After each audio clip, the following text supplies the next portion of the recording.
Hello everyone, this is JPL, and today I'm joined with... Jay. And Christopher. And Emma. Yes, and we are podcast name in brackets. Here at the end of another year to talk about our top 5 podcasts and the films that we watched this last year. So yeah, 2025, a year that went by pretty quickly for me, and films came out, and we're here to talk about them. Yeah. This was an interesting year. I feel like, especially Emma and Christopher were going to the theater a whole lot more than in previous years. So I'm curious to see how that affects the lists here. Just to do like a quick brief overview, we like to do the box office of the year. So this is the box office as of when we're recording, which is January 10th. Um, we have $4 billion movies, which is the most since 2019. And Ne Zha 2 is the first non Hollywood film to make over $1 billion and also the first animated film to make over $2 billion. So, And I would breaking just like to records add there. to the Niza 2 part, like, imagine making $1 billion in a single market. That's the Yeah. first time. That's crazy. Now it made $2 billion in a single market. Absolutely insane. Yeah. Yeah, and I mean, Zootopia 2 has done very well in China and globally as well. Avatar, Fire and Ash. So just sort of like sneaking up, I was keeping track of, is this going to pass Lilo and Stitch? And it did pass Lilo and Stitch before we started recording. Obviously, that's going to climb a bit here. And also, usually we do Oscar nominees, but the Oscar nominees have not been announced. So I just did what I'm predicting. And maybe by the time this has posted, everyone will get to laugh at how off my predictions were. But currently, I have what I think are a pretty safe lineup here. But it is interesting. So one battle after another is the presumed front runner. I think there's a chance that Sinners or Hamnet maybe surges a little bit, but yeah, we'll see. We'll see. It's see. too early Yeah. to tell. Especially with Marty Supreme just being released, like, that's only Yeah. starting its, little campaign, Oscar Yeah, campaign. yeah. Now, if these all get nominated, this would actually be the first time 3 international films make it into the Best Picture lineup, which would be really cool. It was just an accident. The Secret Agent and Sentimental Value, and this would also be the first time that 2 horror films have made it into the lineup, with Frankenstein and Sinners. And Weapons is actually, some people are keeping track of that as a potential spoiler candidate for a nomination. So again, you'll probably know the nominees by the time this gets posted, because that's happening in a few weeks from when we record. But just thought I'd do a little fun thing here to kind of, these are the movies that are significant this year. Yes, and we are still within our 10-year celebration of the podcast, and let's celebrate with all the films of this year, and let's get started with our number 5s. Yeah. So my number 5 is probably a little bit out of left field for people who don't know me too well, and this is Honey Don't, written and directed by Ethan Coen and Trisha Cook.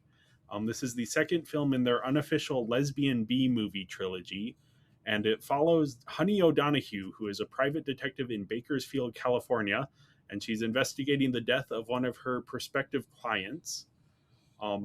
And yeah, how you feel about this film will depend a whole lot on how much you enjoy spending time watching Honey chase leads and interact with the various kooky denizens of Bakersfield.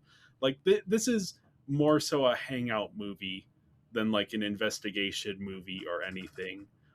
Personally, I think Honey is a really interesting and fun character, especially as portrayed by Margaret Qualley. Just like so much fun to watch. So I would watch like a whole TV show of just like each episode is Honey doing a different, solving a different crime or doing some, yeah.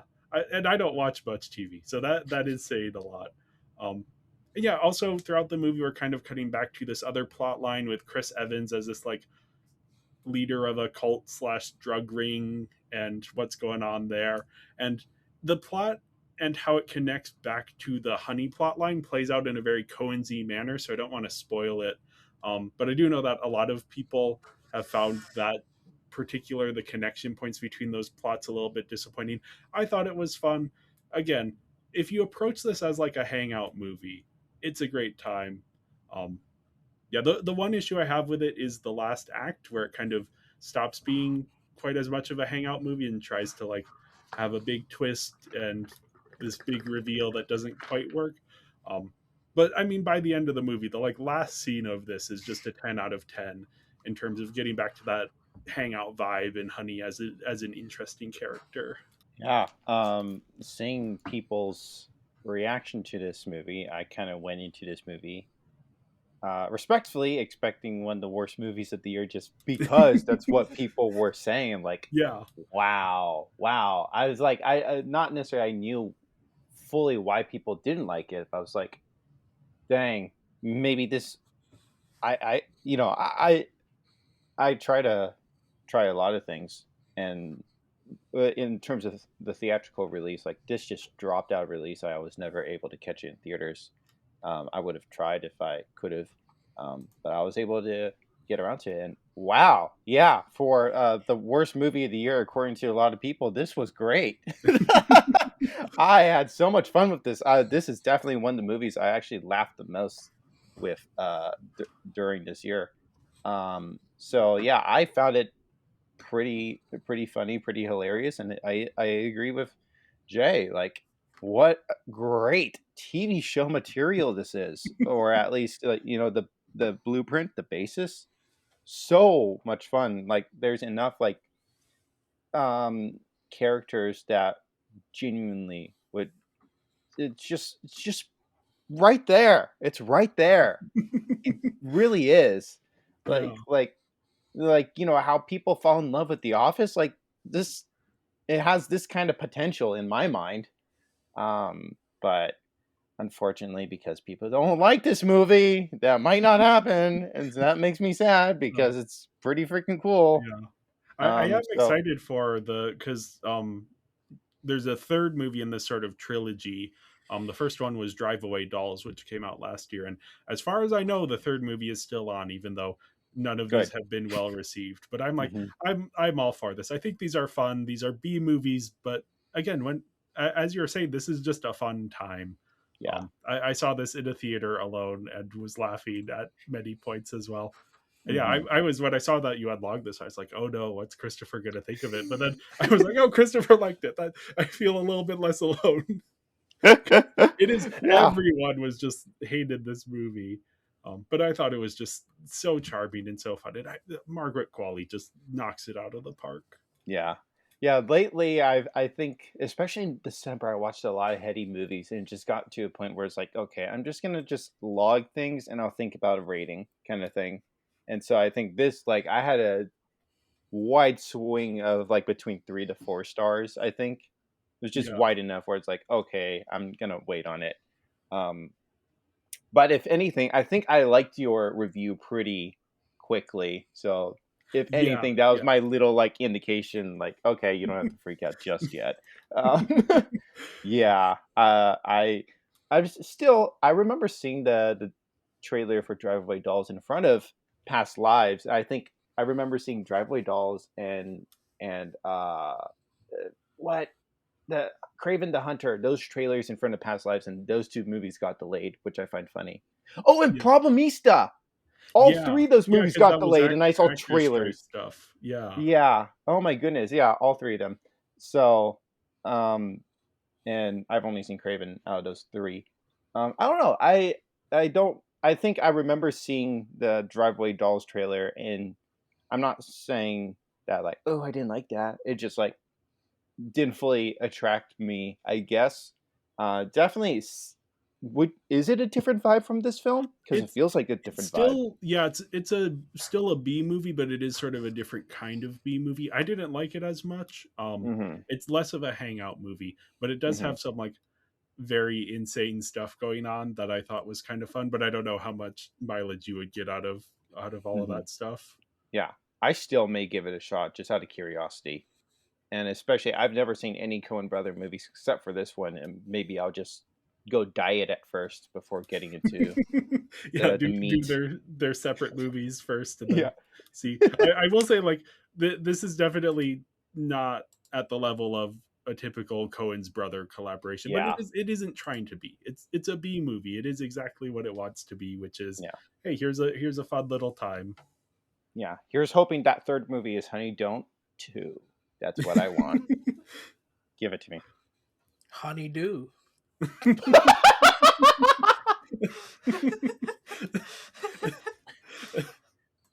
My number 5 is No Other Choice by director Park Chan-wook, who is popularly the director of Old Boy and The Handmaiden, and before this, Decision to Leave. I've seen all three of those movies, and Sympathy for Mr. Vengeance. I think that's all I've seen from him. I think Old Boy is the movie that worked the best for me. I his movies are heady, in my opinion. Like, they're not, especially like thinking about like Sympathy for Mr. Vengeance. It's just not an easy film to swallow, and it definitely requires you to like sit down and think about what happened. And so, No Other Choice, definitely, in when I saw it, there was one night IMAX showing in December. I traveled 3 to 4 hours to see it, honestly. Um, but yeah, it takes a while to, or it's taken me a while to get a hang of the story, and honestly, that still is the case right now. But I do feel like it's been rewarding thinking about it and considering and pondering all the things, and hearing interviews, and just getting glimpses and perspectives. And so, yeah, I feel like I still am struggling a little bit, but basically, this movie is an uncomfortable movie because I'll say this much: this movie is about unemployment, and so that definitely strikes a nerve for a lot of people. I'm not employed. I'm very thankful to be employed right now, but I think we're all having these kinds of fears right now, and so it is an uncomfortable movie to watch at times. But there's still a little bit of humor throughout to keep it, not the darkest thing ever, which is definitely a nice reprieve. If anything, what I'm truly over the moon about this movie is the cinematography. I've been what I am gonna spiel about for a moment. I've been saying specifically about this movie, but I personally would talk about this with Decision to Leave as well. But Decision to Leave at this point is is an old movie and is not current. This is a current movie, so I've just been talking about this movie. Um, but No Other Choice, in my opinion, of the movies I've seen from 2025, and I've seen over 100, so that's a decent number. Yeah. I No Other Choice is the most visually innovative film of the year. Now, a film like One Battle After Another has great cinematography, but I think what contributes to the cinematography is the incredible storytelling. Because, like, you think this is going to happen, but then that happens, and it's communicated so well in the visuals. But in my mind, that's just incredible storytelling. What I think No Other Choice does is that there's the story, but the visual language is communicating more details of the story, because anyone could have directed the script with No Other Choice, and it wouldn't communicate as much if it was standard cinematography. Respectfully, I really do like the cinematography of One Battle After Another, but I definitely do think that, like, with enough notes in the script, a lot of people could communicate the same story beats. Maybe, definitely, probably not as well as PTA, but still, I think those are baked into the script. But No Other Choice is very much like, let the visuals, the angles, the zooms, the cuts, the transitions are adding to the actual visual experience of the film. And I have been just like jumping up and down out of my mind about this movie visually.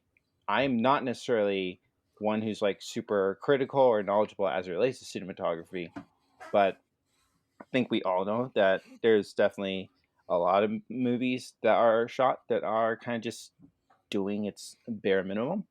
And definitely, if your script is good and good story, that's okay. That's fine. But I think if we truly want to take, cinema to the next level, it is also by telling the story through the visuals and engaging the audience in that way. Because people are talking about this movie like no other movie. And not that I'm hoping for like things to be diluted, but like imagine how excited people would be about cinematography of movies if more movies followed the path of this movie. I hope that this movie encourages directors and cinematographers to truly think about what can we do to tell our good story even better with the visuals. How can we get people excited in that way and engage them in that way? Again, I think this is visually the most innovative film of the year.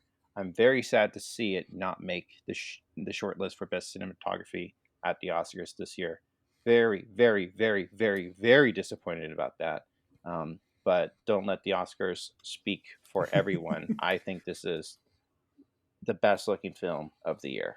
Yeah, this is one that I am very much looking forward to see. I was hoping to see it before this podcast, but unfortunately, it isn't out yet in theaters near me. And yeah, I am excited to see it. I think I am going next week or planning on it. So Mm-hmm.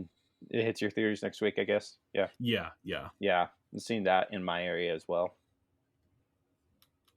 Yeah, glad it's got that date because like they're just like it goes wide in January. I'm like, okay, when in January? So it seems like the 16th is kind of that wide date. So I'm glad to Yeah, see that. yeah. So My number 5 is Predator Badlands. And this movie at first wasn't on my radar at all. And then Jacob was like, oh, hey, it's like Monster Hunter movie, kind of.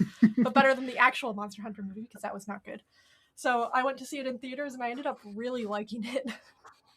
Yeah, because you aren't a Predator. No, You have no yeah. familiarity with the Never franchise. seen any of the other movies. And I've only seen a couple, but I saw this one and had a great time. And I was like, I think Emma might enjoy this. And then I actually saw it a second time because I saw it the first time in 2D. And honestly, I found the visuals a little bit murky, but I saw that they were doing it in 3D. And this is one of the best post conversion 3D films I've seen. It actually like improved the murkiness of the visuals, just having the foreground and background clearly distinguished made stuff look sharper weirdly. um and after watching it the second time, because Emma's a big Monster Hunter fan, the video game series, and I was like, oh, there's like little elements here or there that feel like directly calling back to Monster Hunter in a way that I think you would enjoy, in addition to this just being like a very well constructed film. Yeah. Like It's a the lot of fun. characters and the arcs and the setup and payoff stuff. Yeah. I really liked the interesting alien world and all the creatures in it too. Yeah, they do a good job establishing that. And yeah, it's just a really special one. This is one, even if you aren't a big Predator fan. Yeah, you don't need any background knowledge on Predator. Yeah. Though I will say, like, even knowing just a little bit, it does also, this is the first one to have a Yautja as the protagonist instead of the antagonist here. And that is a very interesting choice. And is executed very well, I think. Again, I'm not invested in this franchise, so I know John cares a little bit more about this and probably has something to say.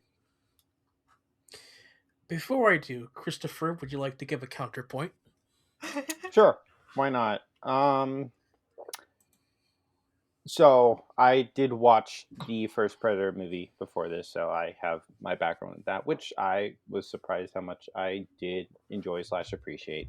Predator Badlands personally doesn't work for me. I will say, like, I am not necessarily.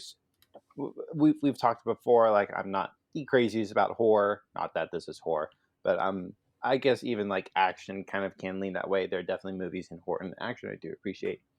So unfortunately, this does fall outside of my arena. I didn't see it in 3D because I've learned this year I don't like the 3D experience.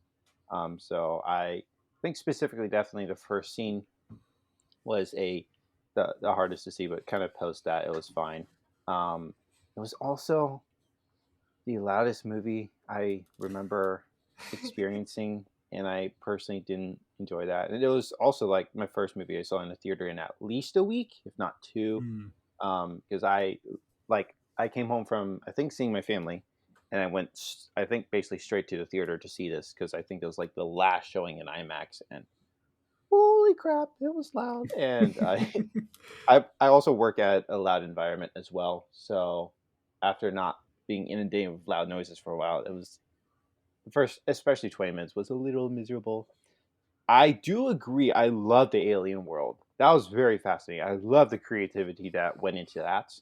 Um, just like how is this going to react, or what is this design? I absolutely love that. That was very fascinating to me. But yeah, just overall, um, action isn't fully my thing, but also just what this wasn't fully for me as a whole, and that's okay. It is what it is. Yeah, that's So fair. I'm It's definitely an so action movie, so yeah. So I'm so glad people are enjoying it, and this is not a movie I really feel like deserves me to like go ragging on it because it is for who it's for, and that's awesome. I'm so glad people are enjoying this movie. Yeah, I will say because I read your review after having seen the film. I think I had maybe even seen it twice, but I was paying attention when I rewatched it. And like, oh yeah, this is the sound design is a little loud. Emma made Okay. the good choice of for most movies you bring earplugs yep. along to Oh, really? um. So yeah, you probably didn't notice if it was a little extra loud or Nope. not. Okay, so I'm glad I'm not alone in that Yeah, because I for me thought, again, I was so engaged with the story and everything which is that it awesome. yeah. Yeah, yeah, yeah. I thought it was like a little bit of a fluke on my end. Like, yeah, I haven't been to a theater for a week, so maybe it's that. But this does seem unusually louder than anything in a while. Yeah, I enjoyed this film. As a general Predator film nerd, this did a lot of things that I really wanted to see. You know, having a Predator protagonist going on a hunt, seeing it officially connect to the alien universe in small ways. Um, just a lot of really cool stuff. It is kind of a remake of Prey, Dan Yeah, it has a lot Dynamics' of own film, and how similarities. every element like comes back together. You have a weakling trying to prove themselves, get the big one, and then by the end, it's yeah, interesting. But it's still like the Predator films can like be on its own. It could tell the exact same story over and over again, and I'm okay with that because it's a pretty fun story to experience. It's just really cool. There's like stuff I don't love. I wish the Predator face was, you know, practical and not CG, but it Mm. just everything together is just cool, and that's a fun time. If this wasn't on Emma's list, it would be on mine, but because it was, it gave me a chance to talk about my number five, which is the other Predator film this year, Killer of Killers, which was an animated anthology film by the same director, telling the story of like different predator hunts from different time periods. So you have like a Viking, a samurai, a World War II pilot, each having their own little fun little hunts and experience, all culminating in this different take on a story that is really cool, but I'm not sure how I love in regards to how it affects the rest of the universe. I like the art style, but I don't love the animation because it takes the different frame rate of Spider Verse and kind of ruins its entire look by being so ugly with it. But yeah, I enjoy it for a Predator experience. It's nothing too crazy, but it's just a fun time. Yeah, Christopher, had you seen this one? Yes. Okay. So the again, it's another Predator action film. I maybe what I liked about the first Predator film is kind of the survival aspect of it, Yeah. and then these two being more action based. But definitely with this one, definitely large marks against it due to its animation slash frame rate. It just I was really hoping like oh because I feel like with most of these like alt frame rate movies, oh I'll get used to it in about 10 minutes. And I never really did with this Yeah. one. It was just so noticeable throughout, and just takes it out from like it takes me out of the experience. I personally like actually the one thing I would be curious if they would alter change with this movie would be what if um the whole movie was a consistent frame rate instead of the characters moving at 12 and the camera moving at 24. What if it all moved at 12? I Yeah. don't know. I would just like a little more consistency in that arena. Because again, like with watching this year or 25, I saw Avatar: The Way of Water at the frame high rate, uh, high frame rate thing, and when it stays in 48 and stays in 48, you get used to it, and it's awesome. When it switches, that's horrible. I hate Mhm. that, especially when it goes back to 24. I'm like, oh, I'm losing my head right now. But I wonder if Killer Killers was just all in 12. Would it work? Don't know. Um, but yeah, it being an action film doesn't fully work for me. There are elements I appreciate, elements I do enjoy, but I don't know. I think John, you said that the Japanese anthology part was your favorite. Yeah, it was the story. uh, It's the concept that I've wanted for the year, for the most of the years. Like ever since we knew that it's like, oh yeah, Predators, they've been around for a long time. There was this fan film 10 years ago which showed the Predator against the medieval knight, and I thought, oh my gosh, I want to see that done with like different eras. And one of Hmm. the eras I wanted to see was against the samurai, and that's what we got. I Hmm. wish there was a whole film of that, but the Yeah. 20 minutes here was just so everything I wanted it to be, and it was really cool. Yeah, as much as again, animation is just huge marks against it for me. Like I do think that would be a very interesting concept to see visualized in a full length. So hopefully, um, you know, doing in this after doing it with this anthology, hopefully they won't be like, well, we can't do that again. Hopefully someone can develop something full length because that would be pretty fun. Can't deny.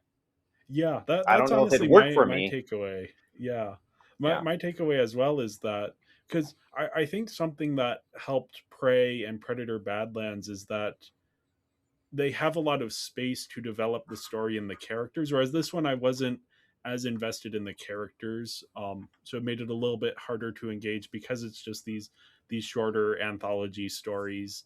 Um, so yeah, I do also I would be curious to see at least ideas from this sort of expanded out, or I don't know. I'm more interested in the Predator franchise now that Dan Trachtenberg has kind of taken ownership of that and is doing interesting things. But this definitely for me wasn't at the level of Predator Badlands. And yeah, I didn't mind the animation as much, but I do definitely understand the issues that everyone else was having with it. Yeah, so I guess on now to number four. My number four is The Testament of Anne Lee. This is directed by Mona Fastvold and written by Fastvold and Brady Corbet. And it is the story of Anne Lee, who is a foundational figure in the Shakers religious movement, which started in the mid 18th century. And her followers came to see her as the second coming of Christ, though this film is much more focused on Anne Lee's life and her beliefs in complete celibacy and the egalitarian ideals of the Shakers as sort of things that were very different for the time where this was happening. Um, yeah, this is a musical, which is very unique. It is drawing inspiration, musical inspiration from traditional Shaker hymns. So it has a very different style of music than I'm used to seeing in musicals, and it really works. It got me very invested in the story. Um, yeah, it also just has like incredible production. The sets, the music, the cinematography, the performances, everything from a production level is just top notch here. And it's such a fascinating story. The approach it takes is just it surprised me a lot that this was what it ended up being. And sort of this look at this movement and this person and their ideals and their goals, and in sort of a very positive light. But then this is actually the team that last year came out with The Brutalist, which was instead directed by Brady Corbet and written by Corbet and Fastfold. But this has a lot of like interesting thematic tie-ins. There's sort of the idea versus the reality of the American dream. Here it's more of a religious thing rather than an artistic thing. So it makes a really fascinating companion piece as well, sort of thematically connecting into that. Personally, this one worked better for me than The Brutalist, but I know other people have had different opinions. But yeah, this is one that it's so fascinating, and honestly I love the music. This is one I want to rewatch it, and the music isn't out on Spotify yet either, so I'm waiting for that to happen, because I feel like I could rewatch this and this could easily jump a few places up my list. Because musicals, I sometimes takes me a while to come around to them, but once I've listened to the songs a few more times, I think it will hit even more for me. Yeah, I love how Searchlight's posting on Twitter, watch this everywhere. I can't. That Yep. sucks. I didn't know that the Brutalist team's behind us, so that actually makes me more excited about this. Yeah. Yeah, not. I was struggling what to put in my number 5 place, and I went with No Other Choice. Not intentionally tit for tat with Jay here, but why not tit for tat? I can't see this. He can't talk about No Other Choice. We're even. Yep. Yeah, because we were both trying to see all of the films on everyone else's list, because we had already seen most of them, so it was just a couple to catch up on. But there were the one for each of us that were inaccessible. That's the word. Yeah. So maybe next year this will be on my list. yeah, since it's coming out kind of late. Yep. So I guess maybe just a little footnote to that. I saw The Brutalist after we recorded our 24 episode, and wow, definitely I not happy about the AI related things. I genuinely really did enjoy that movie and its experience and an intermission. And so that really rocked. And so again, I count me excited for Testament Van Lee. Can't lie. Yeah. Very curious. This one is also a bit shorter than The Brutalist, which I honestly did appreciate. This one doesn't need the intermission quite as much as that one did. I was hoping for an intermission. I mean, it's 2 hours and 15 minutes or something. So I already docked it half a star.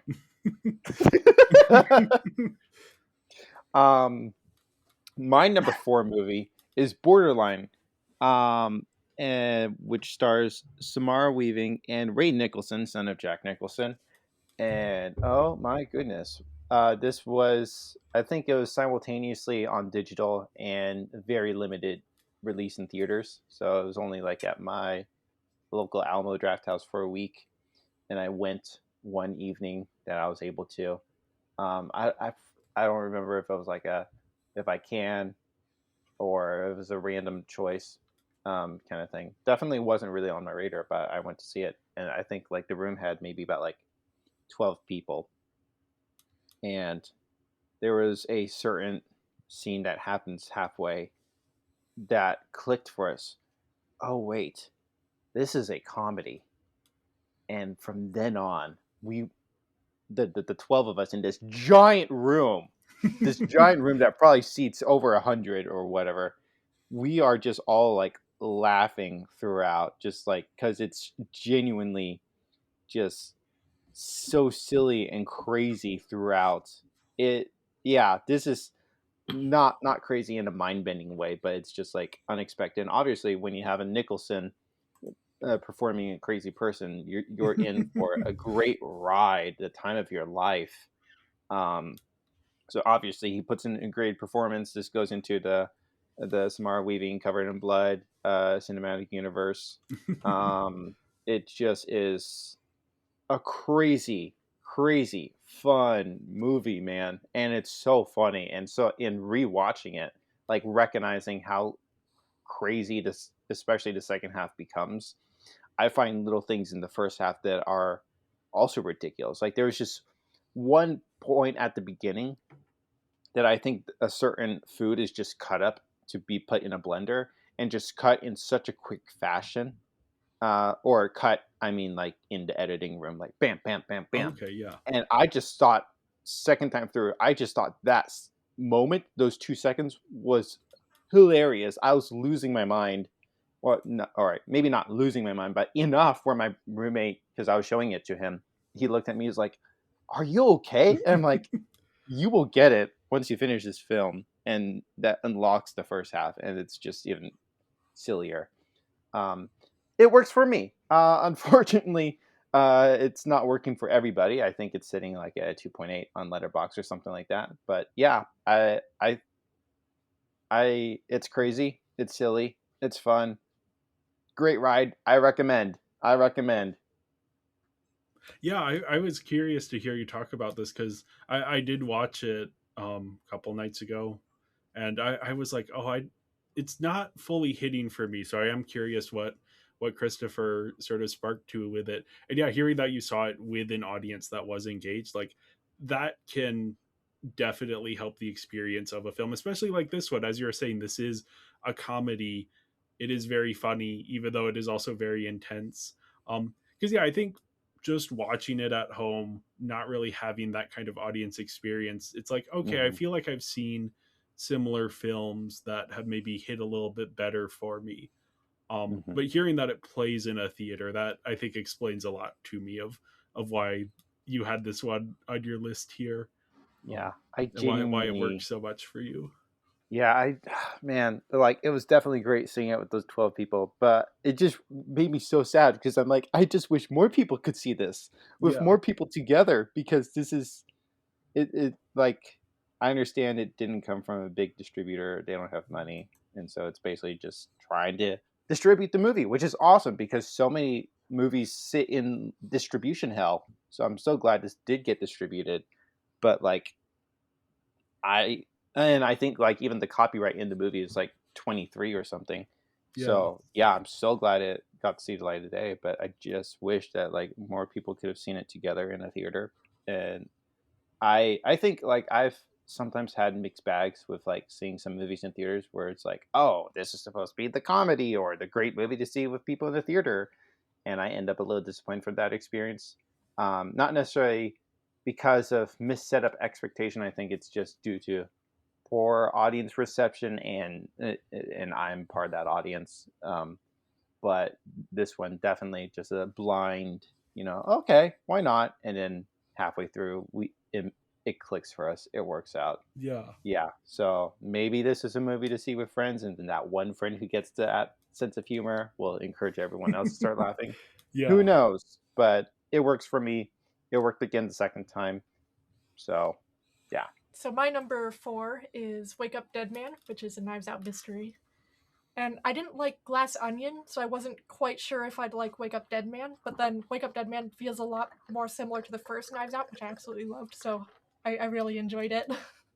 Yeah, we saw this together in the theater, which was a lot of fun. Had you seen Glass Onion in the theater, or were you not Yeah, along for that? Okay, yeah. yeah, yeah, yeah. No, it was a great experience just being in the theater. And then yeah, for me, I've actually seen this a couple times since, just with family and friends, and it continues to grow on rewatch. Like there's a real thematic depth to it that makes it really rewarding to revisit. Yeah. Um, yeah, And the mystery is really intriguing too. And then you have the Knives Out where, the good person, just by being good, messes up the plans of the bad person. yeah, no, it's like, and yeah, I mean, even I think Father Judd is kind of the most intriguing of the sort of central characters of these Knives Out movies thus far, because he is motivated by very different things, and it Mhm. leads to such a fascinating story. There's one scene which I don't want to spoil too much for people who haven't seen this, but about halfway through the film where he has this like he calls it a road to Damascus moment of like, oh, this murder mystery is taking me away from the stuff that I am supposed to be doing. And it's just like it's a very powerful scene that kind of puts into question the entire genre of murder mysteries that then the film is sort of playing around with. And yeah, it's fascinating. This would definitely be on my own list if you weren't bringing it up here. This is even like I feel like this might end up at my number one spot at some point in the future. I have a sort of informal rule not to put franchise movies in my number one spot, just because I've been burned a few times by like, oh, this franchise movie, I love it, I'll have it at number one, and then a few years later I'm like, oh, this wasn't as good. But Wake Up Dead Man, I feel like might deserve that number one spot for me this year. Yeah, one of the things I really loved about the Knives Out, like the first Knives Out and this one, is just how good triumphs over evil in these in such interesting ways. Yeah. And like Knives Out did it really good. This one I feel like did it even better and explored that theme a bit deeper. So yeah. I'm still waiting for my friend who's a Catholic to see it so he can comment on it. Yep. Yeah, because this has a lot to say about the Catholic Church specifically, and I mean, society I think he'd agree in with general. this stuff, but I just want him to see it so that I can talk to him about it. Yeah, it's another really solid Knives Out mystery. I found the lighting really striking. I really loved whenever the sun came in and out of the windows. Yes. How the mood and the tone of the scene would change with the lighting. I'm really excited to rewatch this in black and white to see just how that looks. Ooh, yeah. I have rewatched this film, and I didn't find it as strong on rewatch as compared to the other two films. But yeah, it is again a very strong, centered thematic film. I have a question with what you said about the rewatch. Is that with the mystery, or is that with the themes? For me, it was Or the both? themes. There's a lot of stuff that just, as I sat with it and then rewatched Like, it, the themes get stronger. yeah. Yeah, respectfully, like you, John. Like, sorry, I might have missed what you said. Didn't work as much for you second time.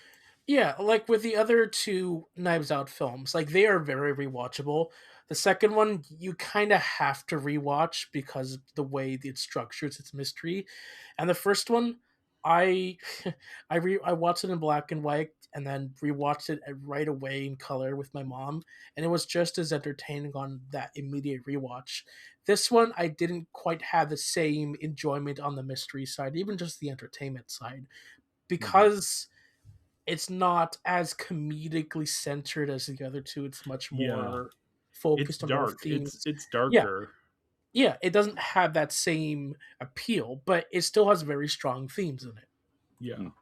Yeah, I will say, because I got in trouble with my parents with this, where I was like, "Oh, we should watch the Knives Out movie," and then when we finished, they were like, "Oh, that was like really dark."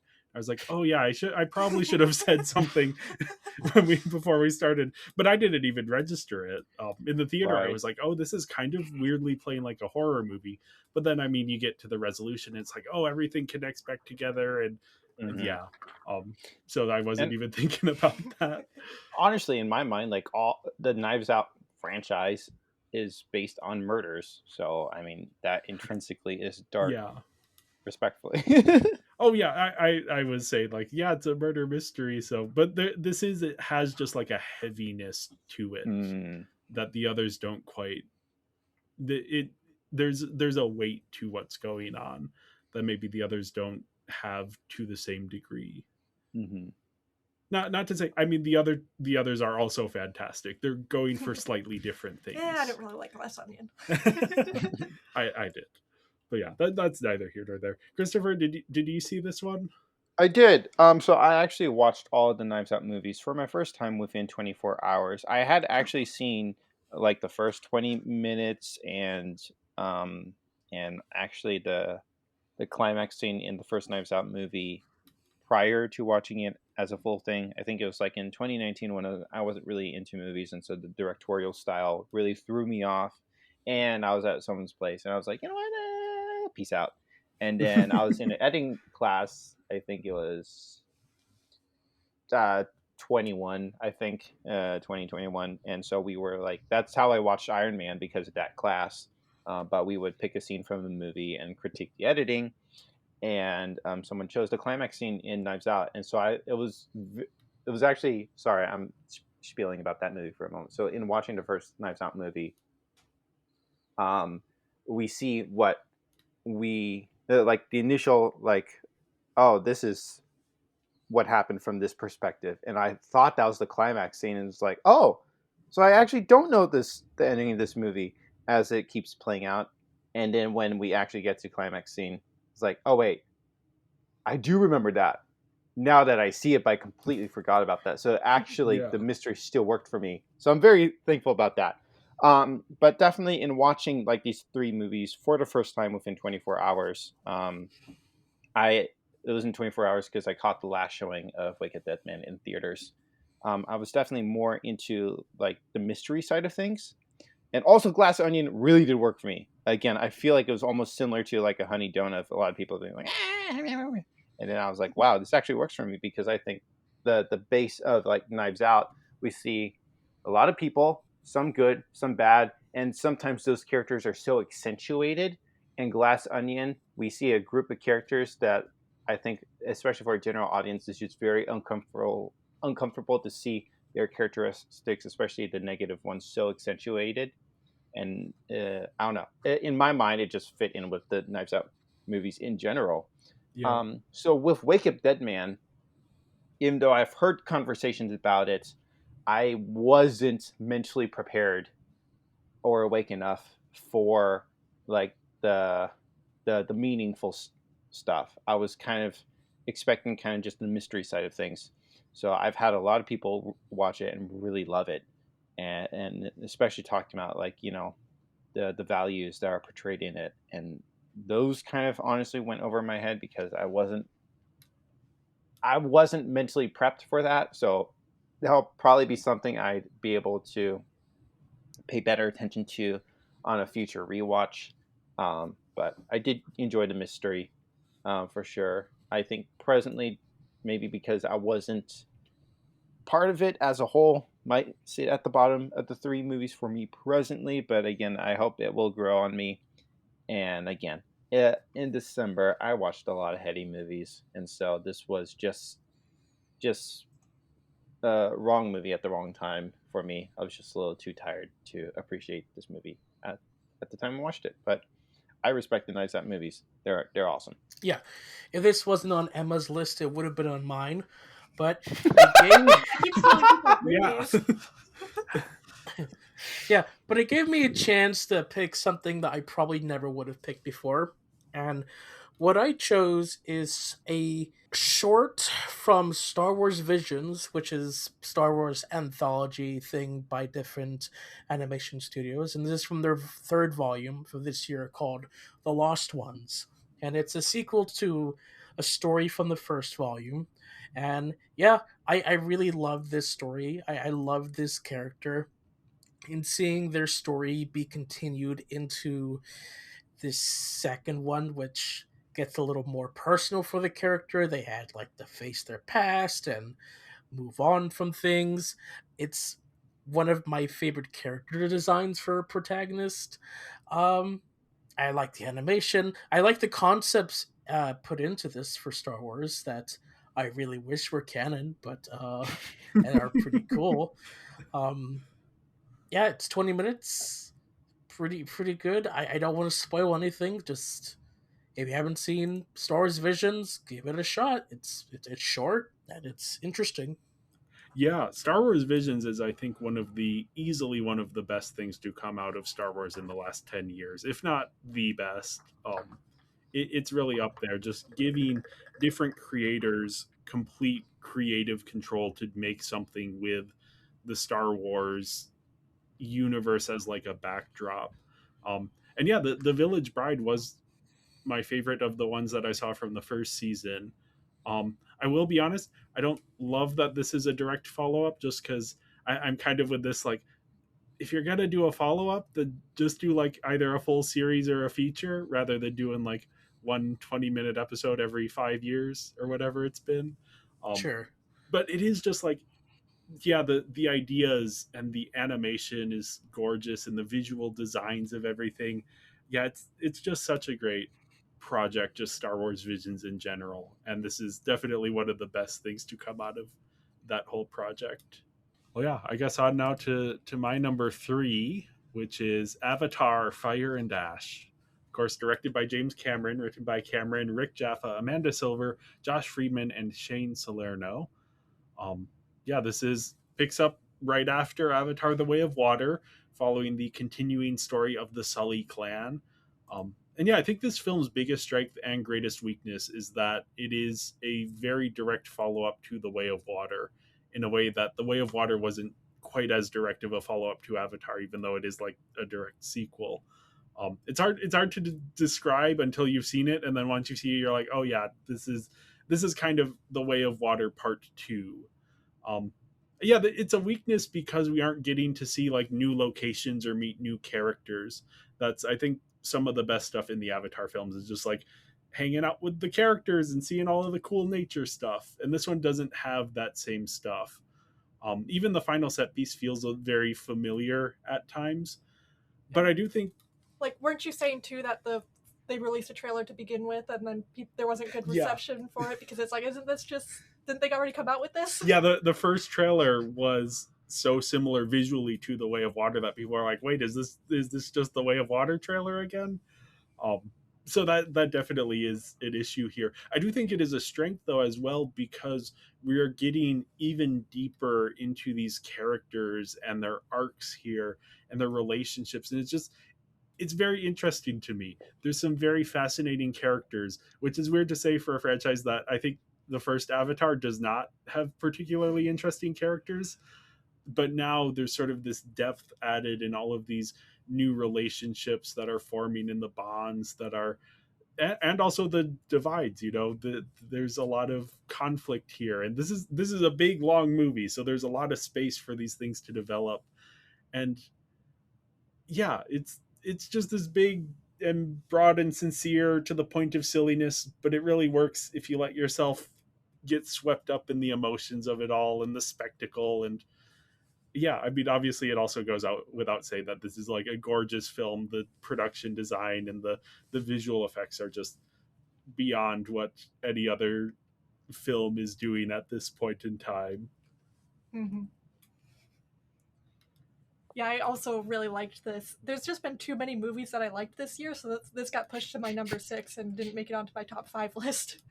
But yeah, it's a lot of fun, and like the visuals especially, the characters are interesting. There's like the Fire Navi are a really interesting group too, because they kind of go against what a lot of the other Navi are so for. Yeah, we're getting evil Navi for the first time, and Varong is like just a fascinating. Even just her design is so unique, and her relationship that she develops with Quaritch, who's been the main series villain, is just like they just nail something with that dynamic there.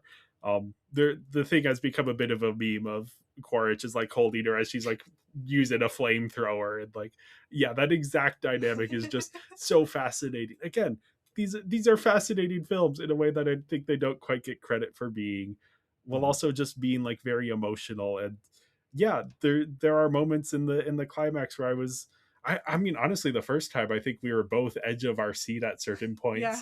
With just like, oh, what's gonna happen next? Is everyone gonna be okay? And yeah, again, incredible. If you like Avatar, this is Avatar. If you don't like Avatar, you probably aren't gonna like this one. Yeah, I will say, like, counterpoint, there's not a lot new. Like, a lot of the big final fight scene felt very similar to the final fight in the first movie, and then a lot of plot points are recycled from the first 2 movies and things like that. So yeah, I was joking when I took my parents to see this. You were there for this as well, for this conversation of, there needs to be a running tally of how many times each character has been kidnapped or taken prisoner or hostage or whatever. Because I think Spider is at like 5 or 6 times across 2 movies now. And Jake across 3 movies is also at 5 or 6.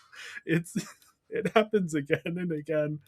There was even a joke in the last movie of one character being like, oh, I can't believe I'm tied up again. And then she gets kidnapped again in this one. Twice. Amazing. So I watched the Avatar movies for my first time in this past year. I really liked the first Avatar, but I thought the dynamic of like seeing inside the human world in the Navi world, kind of like that going back and forth, I think that's what I really enjoyed most from it. And so with The Way of Water and Fire and Ash not really having that element, I think that I didn't find as much fascination.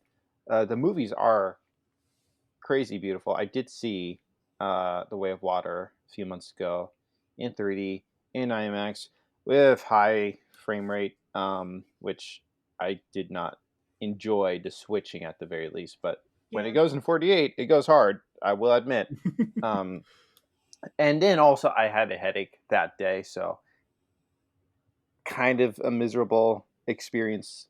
But like the underwater scenes in that was so worth it in 3D. Like that is just so cool. But I do think post that experience, I was like, okay, I've seen the ultimate movie made for 3D, and I don't love the 3D medium because there are moments in Way Water where it's like, I I need to take off my glasses. And then Jacob, you mentioned like just closing one eye, but I don't think I'll ever do that because I think I'm respectfully going to go out of my way to avoid 3D. So That's fair. with Fire and That's Ash, I was able to avoid 3D. I had to avoid IMAX as a result, but that's okay. And then also the location wasn't doing high frame rate as well. So happy. However, I think we need to introduce to James Cameron a revolutionary concept, an intermission. That would have been nice. Personally, an intermission would have made this movie so much better.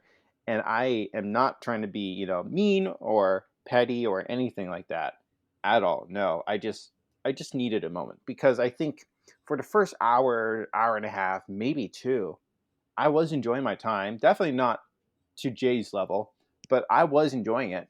But just got to a point where it's just like I really could use a break. Yeah. There's a movie I'll mention later, an odd movie, but that did utilize an intermission, and it is a super super super long movie compared to most movies, but genuinely the intermission really made it work. And I'm like, so for a longer movie that had an intermission and that worked for me, I personally do think Fire and Ash would have benefited from me with an intermission. I genuinely think um, it, like I would appreciate those movies a little more. I think my issue is the fact that there is no natural intermission in those movies. It's hard for me to like say if I'm to watch it at home, and even if I do create an intermission for myself, that's not naturally part of the movie, and so maybe it would still work against it, or maybe I'll be able to appreciate it more because I was able to give myself intermission. In watching Fire and Ash, there was a moment while watching the movie, I'm like, this would literally be a perfect intermission moment. Yeah. Like it's just like the perfect cliffhanger to kind of just like pause and like give yourself a 10-minute bathroom break. Like it would have been incredible, but no. So at least if I'm to watch it at home, I know when I would pause it. Don't know when I would for The Way of Water.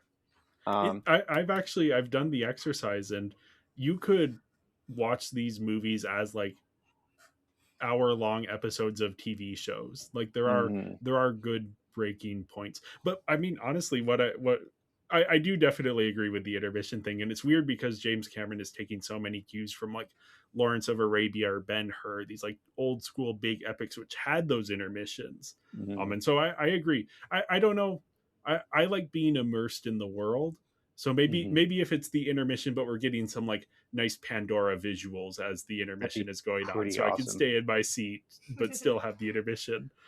Yeah. But yeah, I definitely do think that like, and what I love about these films in a lot of ways is that these feel like seasons of TV.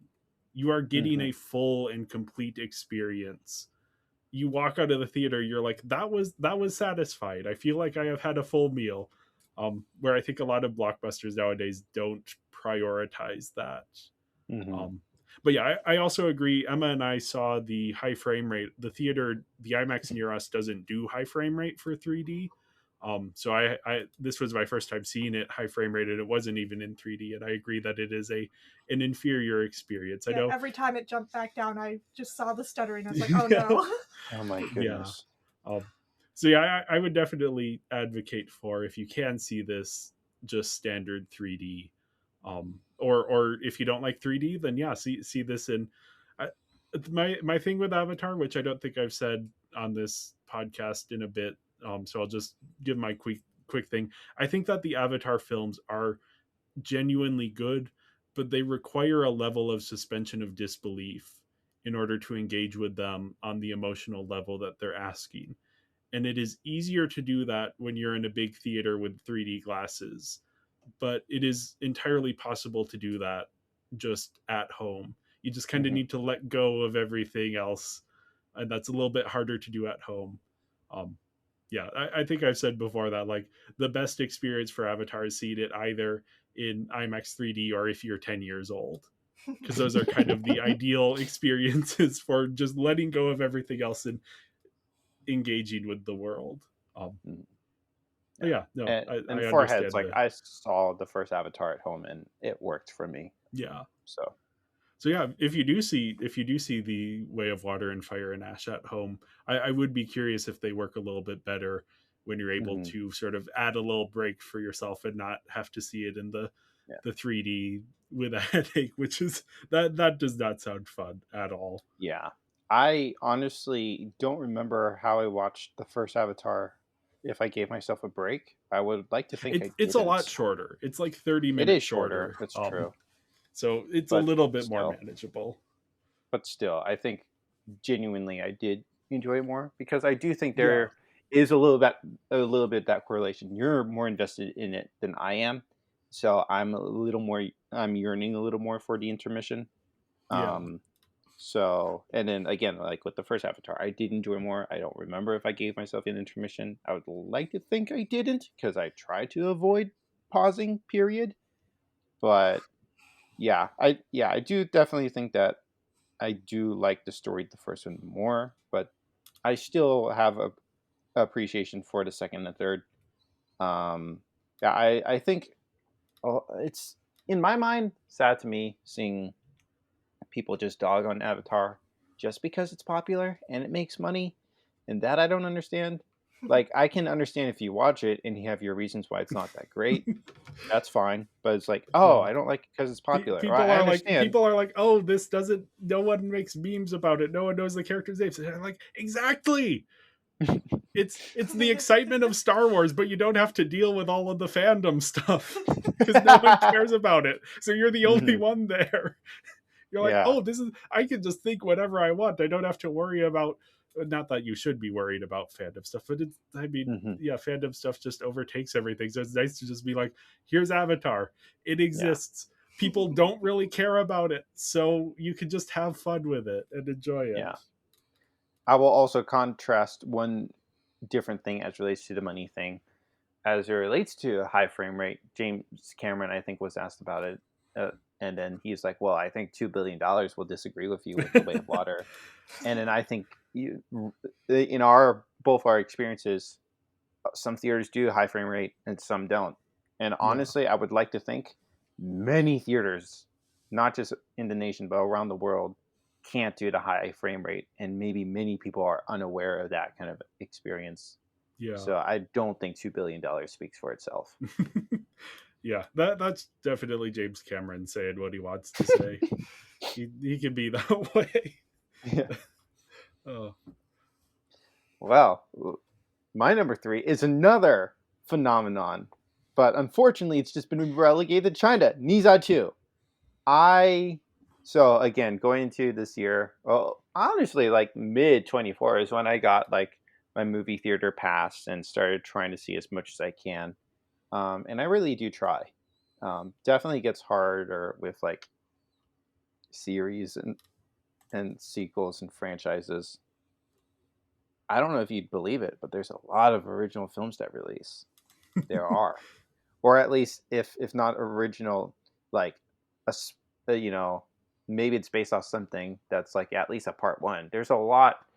Or something like Dogman or No Other Choice that are based on previously written material, but still there's a lot of one-off things.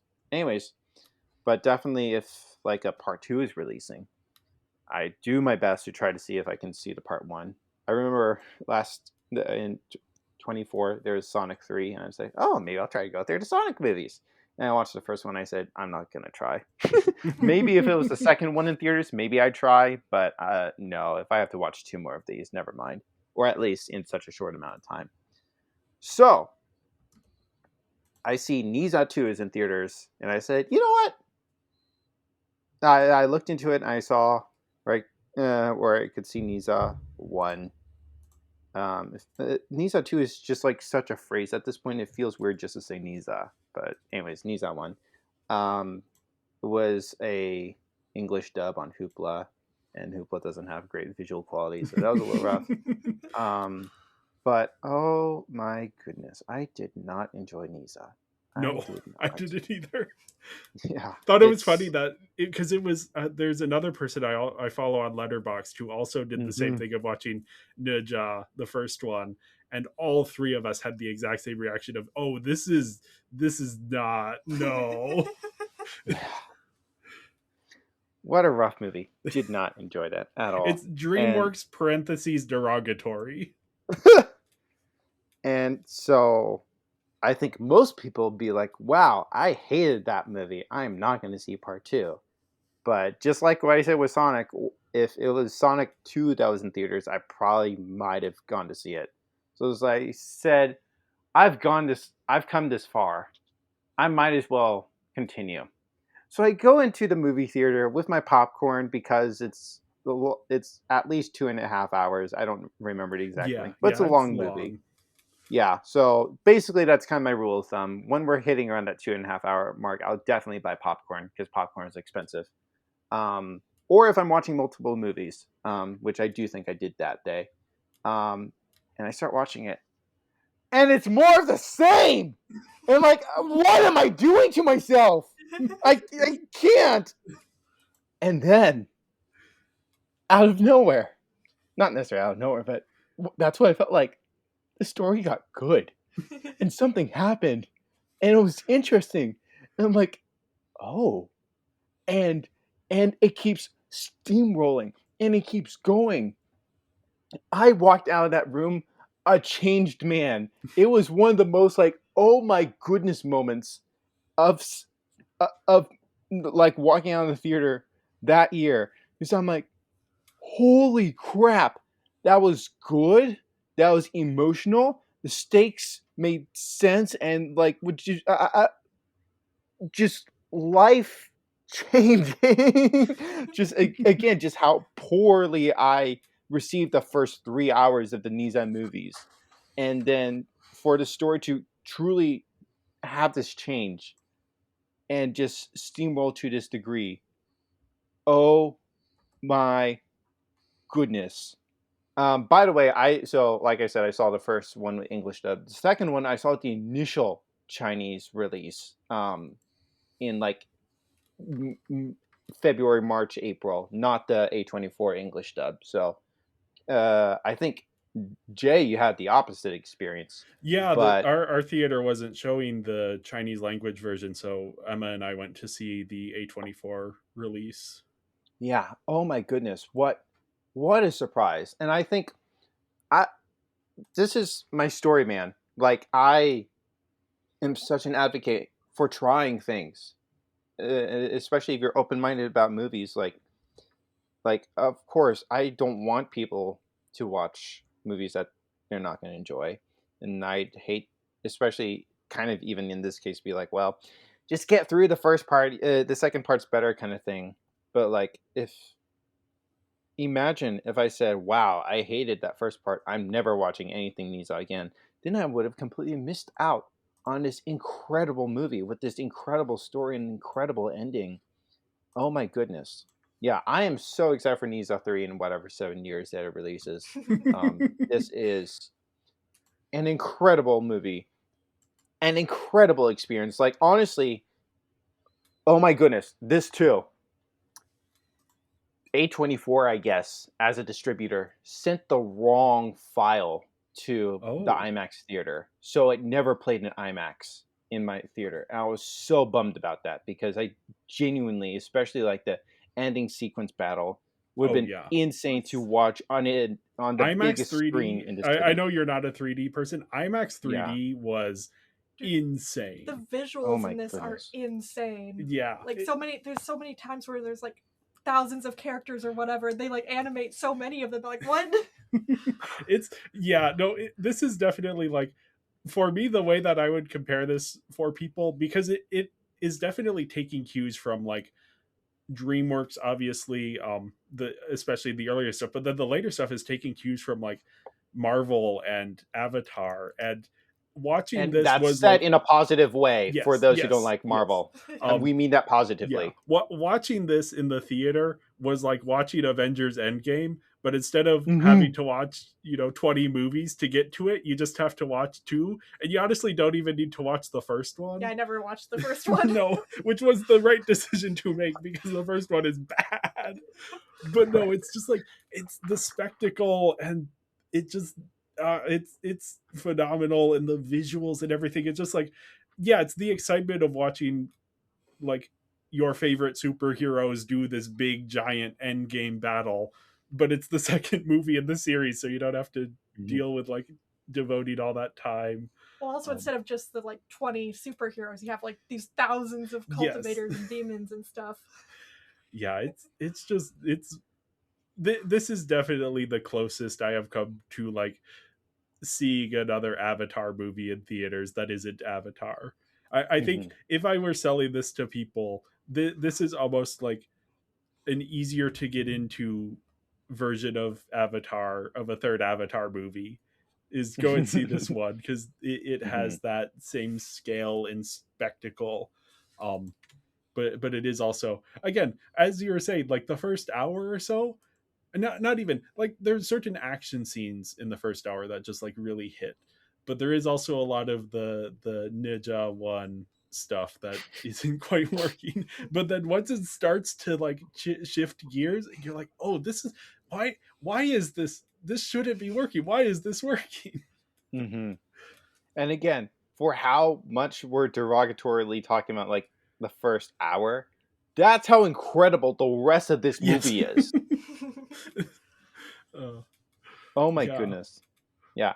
Actually, I'm very fascinated because Emma's saying she hadn't watched the first one, but the second one did work. That's very interesting to me, because I thought, like, I have seen other Chinese, like, I was a lot into Chinese dramas in the same like world setting, so I knew like there's some that I could just because this is a famous Chinese book that is being adapted as certain characters. Yeah, not just that, but like some plot points that people who've only seen Western movies might not quite understand. I was like, oh, okay, that makes sense because I've seen similar stories. Yeah, because I would say, even having seen Ninja One, I don't have a full understanding of the mythology or the lore here. It is definitely building on Chinese cultural tradition that I'm not super familiar with. As much as I don't like the first one, I personally would kind of suggest people watch the first one. If you don't have familiarity with either the storytelling structures or the actual mythology underneath this, then you do kind of need to see part one. But it is also like, just like Wicked for Good, it kind of just drops you right where it stopped. Yeah. And you were just expected to pick it up. So, yeah. Yeah, because there are definitely times where I'm like, oh, I'm not exactly sure what's going on. But I'm, yeah. I mean, even just on a pure spectacle level, it works to the degree of like, you could probably skip the first movie and still just appreciate the scale of everything. But I also kind of hate how there's one conversation in Niza too that's been in like the similar Avatar realm of them making billions of dollars, and then people like questioning the legitimacy of it, and specifically with this coming from the Chinese market, and people are like, oh, I bet China just typed in, we made $2 billion, and just calling. Well, okay, if you think about that, I feel like they would have done that for some of the other films, but also the first Niza film made like $700 million. And this is my biggest proof of point. If you watch this film, it sounds crazy, but you will understand why it is made $2 billion. Yes. Well, yeah, a film that made slightly less than $2 billion, unfortunately. Slightly? This was unfortunately a bit of a... Neon really dropped the ball with the marketing on this one. Oh, the Ninja, yeah. Or... No, with the one you're about to talk about. Okay. I'm segueing. Okay, my number 3 is The Life of Chuck. And I wasn't expecting to like this one when going into it. We just kind of, I think it was a movie night at our house, basically, just watching it. And it was actually really nice, just like a kind of more introspective film about life. Yeah, it's hard to describe because it becomes a very different film than what it starts out as. Yeah, because it starts out kind of like a mystery, like why is the world ending? Yeah, but then it builds into something that's much more life affirming. I've compared this to It's a Wonderful Life, not in like plot structure or story, but in terms of like the what it is going for, the sort of the celebration of a life, um, and the pondering of sort of the beauties and the tragedies of life over time. Um, yeah, this is of course written and directed by Mike Flanagan, based on the short story by Stephen King, to auteurs who are known for their horror work, and this is about as far from horror as you can get. I mean, the beginning part. Yeah, It's it like- has those elements every once in a while. Um, but yeah, no, this is just, I mean, such an experience. Like the scene where Chiwetel Ejiofor in the first part of the film is delivering this monologue on the universal calendar, which is this idea. I think Carl Sagan probably came up with it or at least popularized it. But just the way he is delivering it is just so beautiful. And yeah, just that's one of my favorite scenes for the year. Also, the dance scene with Tom Hiddleston. Oh, so good. Yeah, just like 6 minutes of just pure joy, and it's so good. It's interesting too. Normally, I don't like slower movies, but this one is very much like slow and takes its time and just spends time in the moments. Yeah, and so many good performances as well. Matthew Lillard shows up for 5 minutes and just knocks it out of the park. Tom Hiddleston, he's in much less of it than the marketing would make you think, but he is so good. I mentioned Chiwetel Ejiofor. The whole cast. This is a big cast. Mike Flanagan has his like team players who keep showing up for stuff, and everyone is great here. For me, my one complaint is that because I went into this, I'm a big fan of Mike Flanagan's work. And I went into this one just ready to have a transcendent experience, and I did for the first 2 acts. My one complaint is that the third act just didn't hit quite as much for me. It's very, very interesting from a thematic level, like where it ends, and there's like a lot of, it's very profound, but it didn't quite hit for me on the emotional level that I know it did for other people. Yeah, I also really love The Life of Chuck as well. There's an element of this film that I don't remember specifically when and where in the movie it was. Definitely wasn't the beginning, though. The beginning sets it up. That I had never really thought people would think the way I would in a certain way, and I'm not gonna go into spoilers. I was contemplating talking about it and saying people skip if you haven't seen it, but I just don't remember enough of the movie itself to really go into details. But I was like, oh my gosh, and really kind of left me a little spellbound after the movie. Just like, wow, beautiful movie. I think this would be a movie I'd love to expound on in the future. But highly recommend. Great movie. Great movie. Yeah, I remember after I watched it the first time, I think I told Jay too, like, I don't think I want to rewatch that, but I really liked it. And now, like, looking at some of the trailers and stuff, like, I'm like, maybe I do want to rewatch it. Yeah, you have your book club group, and I think this would be a good one to do because it's just read the short story. Yeah, and then watch the film, which I think is very close to the short story, from my understanding at least. But yeah, it's a fascinating film, and I'm very sad that this hasn't been the hit that I think it should have been. This will be the first film to win the Toronto International Film Festival People's Choice Award, to not get nominated for Best Picture. It will be the first time that has happened in like 20 years or something. Just because Neon kind of dropped the ball with their marketing of this one. And they have other priorities this year. Yeah, no, and it's like it's coming Great out. priority. It came out like 6 months after it had won the People's Choice Award, so it didn't have any moment. It was it's Well, also it was disappointing wild because the fact that like it took a month for anyone to pick it up, yeah, like after the festival, and that was very odd. yeah, it's just been a very it's unfortunate because I think this is the type of film that is very profound and could speak to a lot of people. But I think because it is a little bit confounding and it's kind of hard to talk about or market. Because I will be honest, like I walked into the theater and it starts and I'm like, did I end up in the wrong theater? Because it starts with like Act 3. And so I was like, wait, are they playing What? this in the wrong order? And then the movie starts and I'm like, oh yeah, I think that actor is at this, but this is not what. Mhm. But there's just like no way to market this because it is such a like big, but also, but yeah, it's hard to describe. So all I can say is like go out and watch it if you enjoy sort of very humanist stories about the beauty and tragedy of life. Then this is one worth seeing.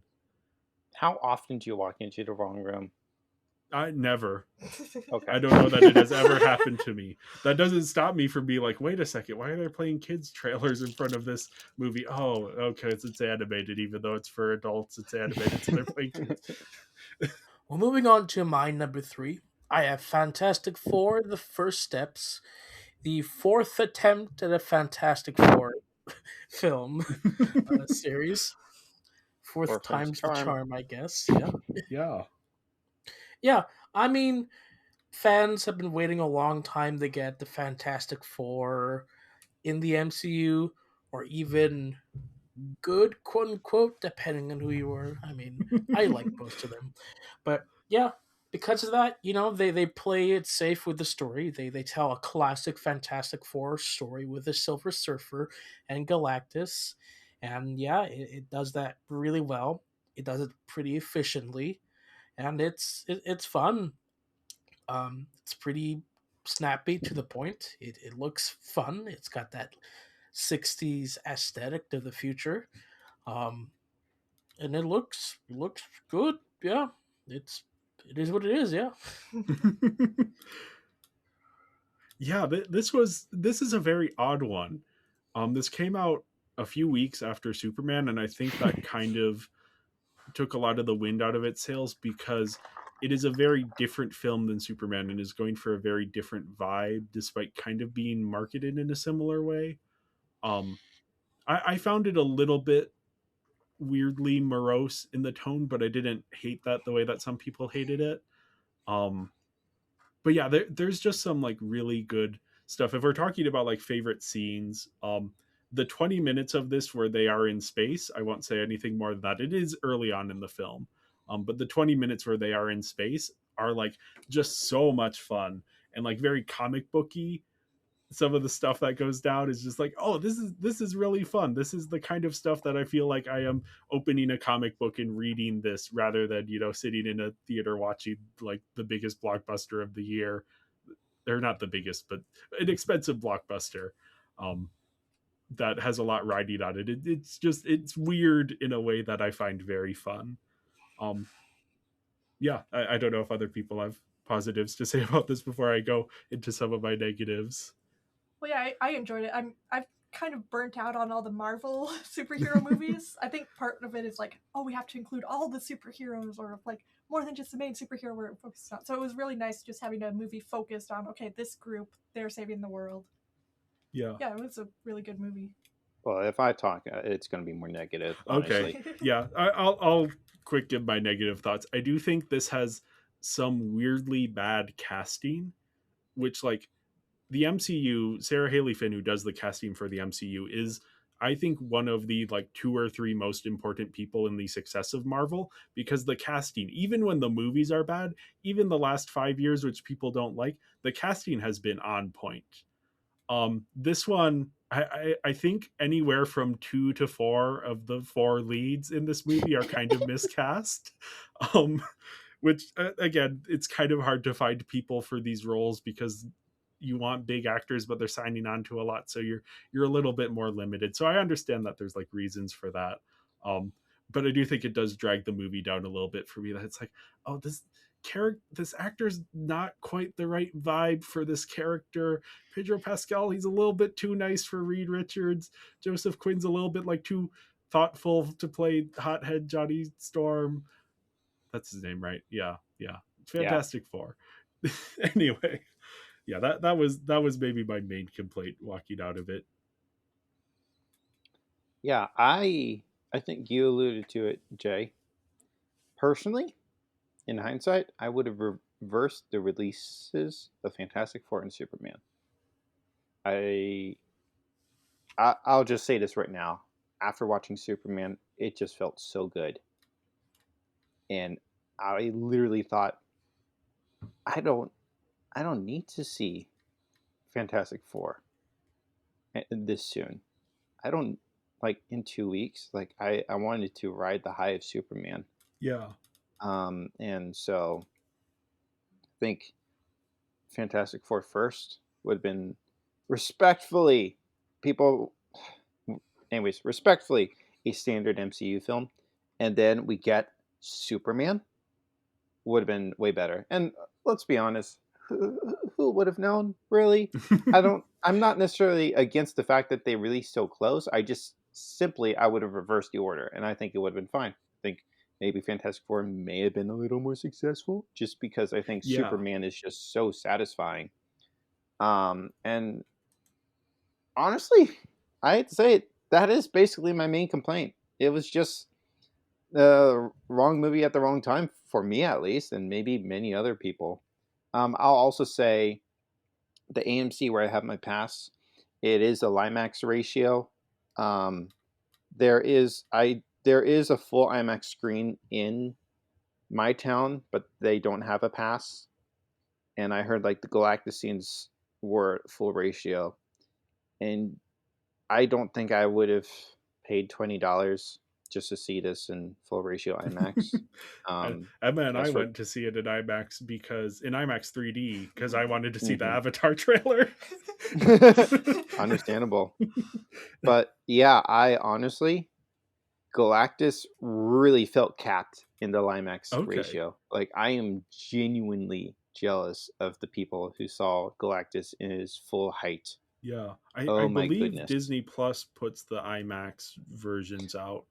It would probably be the LIMAX ratio. I doubt. Okay. Because I think definitely two movies that got like full ratio releases were Snyder's Batman v Superman and Justice League. League. the full. Yeah, I don't remember if. Yeah, I think only Eternals and Galactus, and Fantastic Four are the two MCU movies that have full ratio. So again, LIMAX is, what you get on Disney Plus, and that's still cool. Yeah. But I watching it, and also with the knowledge that I knew he was going full ratio in some theaters, I'm like, wow, the impact would have been insane in that moment, and it felt capped to me personally. Maybe I would have gone so far, because maybe they kept a consistent ratio. Maybe I would have just gone standard full screen, and then expanded it for, even if it was just that a little bit, for Galactus, just so he could feel bigger. I don't know. It's a super nitpicky thing. It's really not that important. And again, it's the burden of knowledge, if we're being honest. Yeah, I mean, I do think, like, in 5 years, when people aren't comparing this to Superman, I think it might rise a little bit in people's estimations.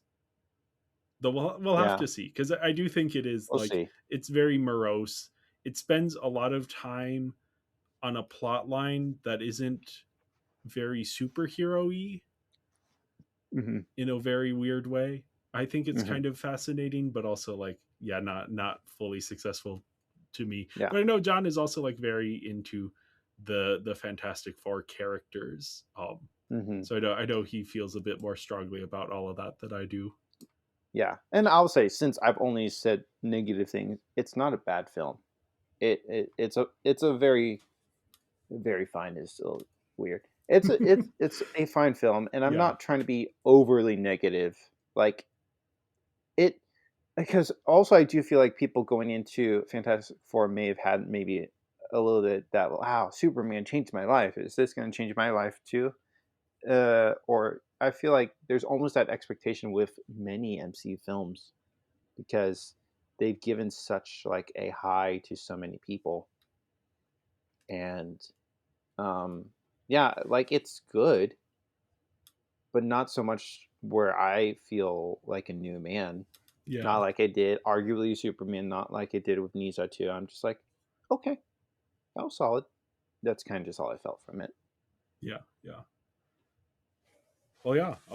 So my number 2 is Sinners, of course, written and directed by Ryan Coogler. And I feel like most people will kind of know what this is, but for people who don't know, this takes place in the Prohibition era South, where two twin gangsters throw a big party to celebrate the opening of their new juke joint, but the festivities are interrupted by the arrival of a vampire. And yeah, I went into this not really knowing what to expect. I had heard, some good reviews from the people who saw it early, but I didn't really. I think I was going on even like a Wednesday night before the like Thursday premiere, um, so I wasn't really sure what to expect. But then it starts, and it's like it's this like it's very grounded in the history of the South and in Black culture in a way that I wasn't really expecting. And then as it goes along, it sort of turns more into this sort of like fun horror movie, with the vampire stuff, and the vampire lore gets like really really well utilized. But I think for me, what the standout here is the music. There's the specific sequence which everyone has talked about, the "I lied to you" sequence, that just, again, I did not know anything going into this that this was going to happen, and you could just feel as the music is building and building, and then there's like, what's that going on over, what's that, that's an odd choice, and then as it builds and builds, you're like, oh, I understand what this is going for, and like the entire theater was levitating. It was incredible just as the sequence progresses, and the depth and the history and the music and everything that's going on. It's just like it's so incredible. It's the scene of the year. I don't think that's even like a controversial. I don't think anyone could say a different scene is a scene of the year. This is the scene that turned this into a genuine blockbuster, and a film that is like probably not, but could conceivably win Best Picture at the Oscars. Like, yeah, just incredible. And the rest of it is also like really great. It's, this fun vampire movie with a lot of like depth to it. There's some great Irish music as well, which I was not at all expecting here. Some good stuff there. It is, I do have some issues with it that I think other people don't have. It is a little bit longer than I think it maybe needed to be, especially for like a fun horror movie. I think those tend to work better when they're a little bit shorter, but I mean, it uses that runtime well, so it's like it's a bit of a trade-off there. I'm also not the biggest fan of the visuals. I know some people really like the visuals. I find them a little bit, I don't know, hazy. um Still very like the production design and everything, that's more the cinematography that I'm not the biggest fan of, but it is still easily like one of the best films of the year, and just this really good example of an auteur getting the space and the time and the money to see through a project that is actually like something really special. Well, I would just say I definitely do feel like some people contest you about scene of the year with one battle after another's chase at the end. Yeah, I would counter that with like that isn't like a scene that stand out as much as this particular, that is like an encapsulation of everything the film is about, Mm. in the way Mhm. that this scene is, because it is, I mean, it's a good scene, but it's like a chase scene. It's not something that there isn't the, and I'm trying not to spoil anything, there isn't the like auteur decisions that like could have so Mm. easily been silly but are instead made profound. That's my Mhm. little quick argument or counterpoint I there. see what you're saying. Yeah. So, like I just said with Fantastic Four, I was like, I'm not gonna spend $20 in this. I'm already paying for 2 movie subscriptions, theater subscriptions, and then Ryan Coogler releases this film and is just so passionate about the different ways you can see this film. Also, to find out that it goes full ratio, and I said, "You got me, buddy." Because who do I respect more than the franchise? An auteur. So I was just very motivated by the way he was talking about his film and how passionate he was about it, and full ratio. Because if it was just a standard Limax ratio, then I'll just go see it, at the Limax screen for free on my subscription. So I paid the $20 to see it. It's a great IMAX experience for sure, though I do question how drastic the ratio changes are. I do question that personally. It's just very strong. But yeah, it's a great experience for sure. I would say, yes, I'm not as over the moon about this movie like many people are, because I'm like, I do like this movie, I did enjoy it, but just seeing like how much people love it, it's like, wow, I am definitely not at that level. But again, like the scene that Jay was talking about, great scene. Yeah, I've wanted to revisit this film. I actually did buy it. I've been wanting to revisit it just so I can have a little more solidified thinking, because I've definitely seen a few people who watch it and like, wow, this is so overrated. I don't understand why people like this. And I'm like, I feel like I don't understand my own thoughts about it. And not necessarily so much that I think I'm going to come away next time watching it and be like, wow, that's trash. No, definitely not. I don't think it is. But it's like I don't necessarily have a solid foundation for myself to explain how I feel about the film. But I do think it is a great experience, and I don't want to completely diminish the entire medium of cinema this way, but sometimes a movie is meant to be an experience, and I think Sinners is an experience. At the very least, I think it can be appreciated just as that. But I do think there are more to it, and I don't really have more to say on that. Because again, like the main takeaway for the movie, from the movie for me was, what an experience. Yeah. Yeah, I watched this and I did enjoy it. It's a bit more artsy than most movies that I like, but I did enjoy the depth that it had, and it had some interesting moments too. And that one scene is really good.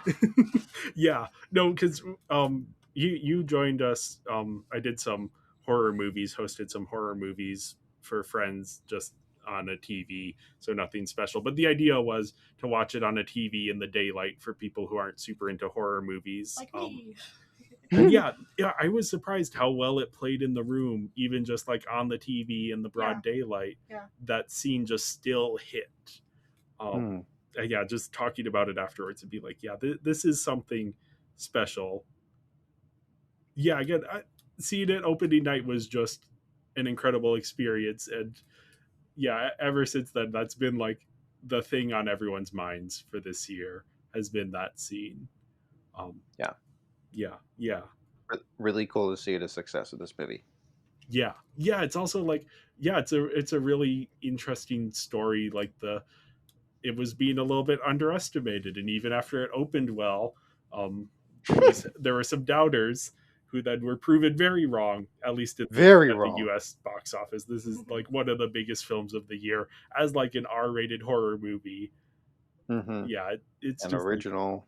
Like, yeah, and also again, like I don't know the specific numbers, but yes, the legs of this movie absolutely insane. Because I think the second week drop was like virtually like 5%. Yeah, this played like an Avatar movie.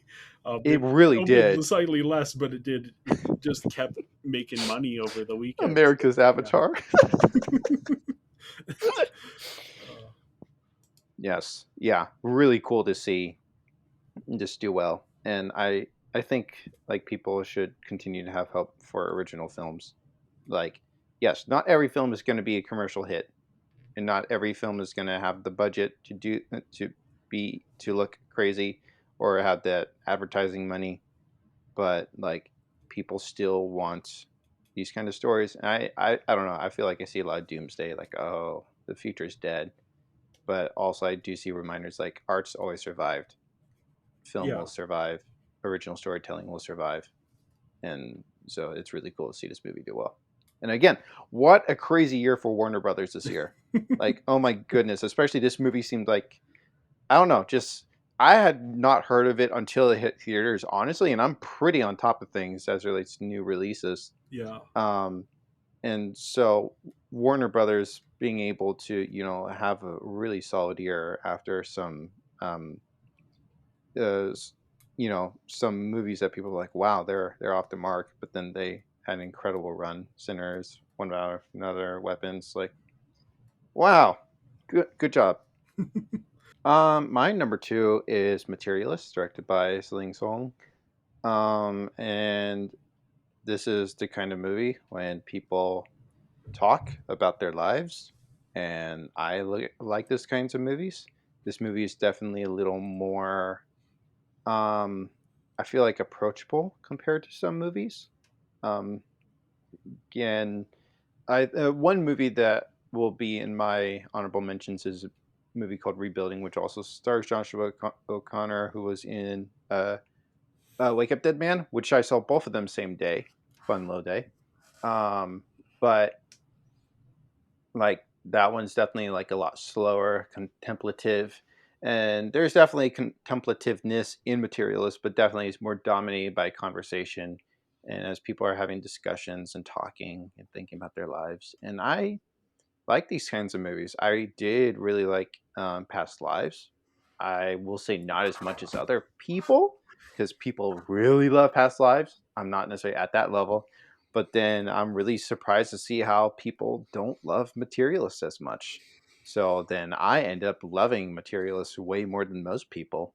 Just so wild to me, because I don't know. I feel like they're cut from a similar cloth, man. Same director, man. Like I don't know.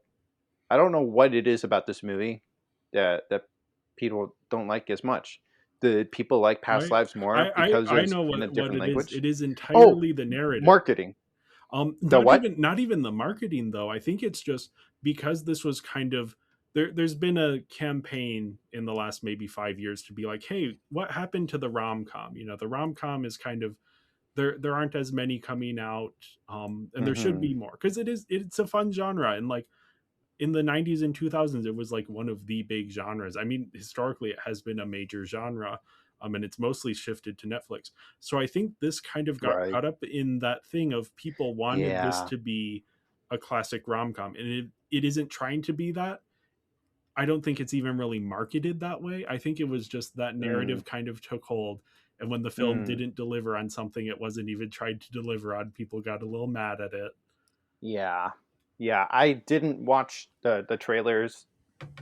That was just something I feel like I heard Yeah, in the yeah. atmosphere at one I point. But mean, yeah, the trailers are I like think that makes leaning sense. into it a little bit, but I think it Yeah. is even beyond that. It's just the narrative. People were never going to get what they wanted from this film, even though on its own merits, it really does work.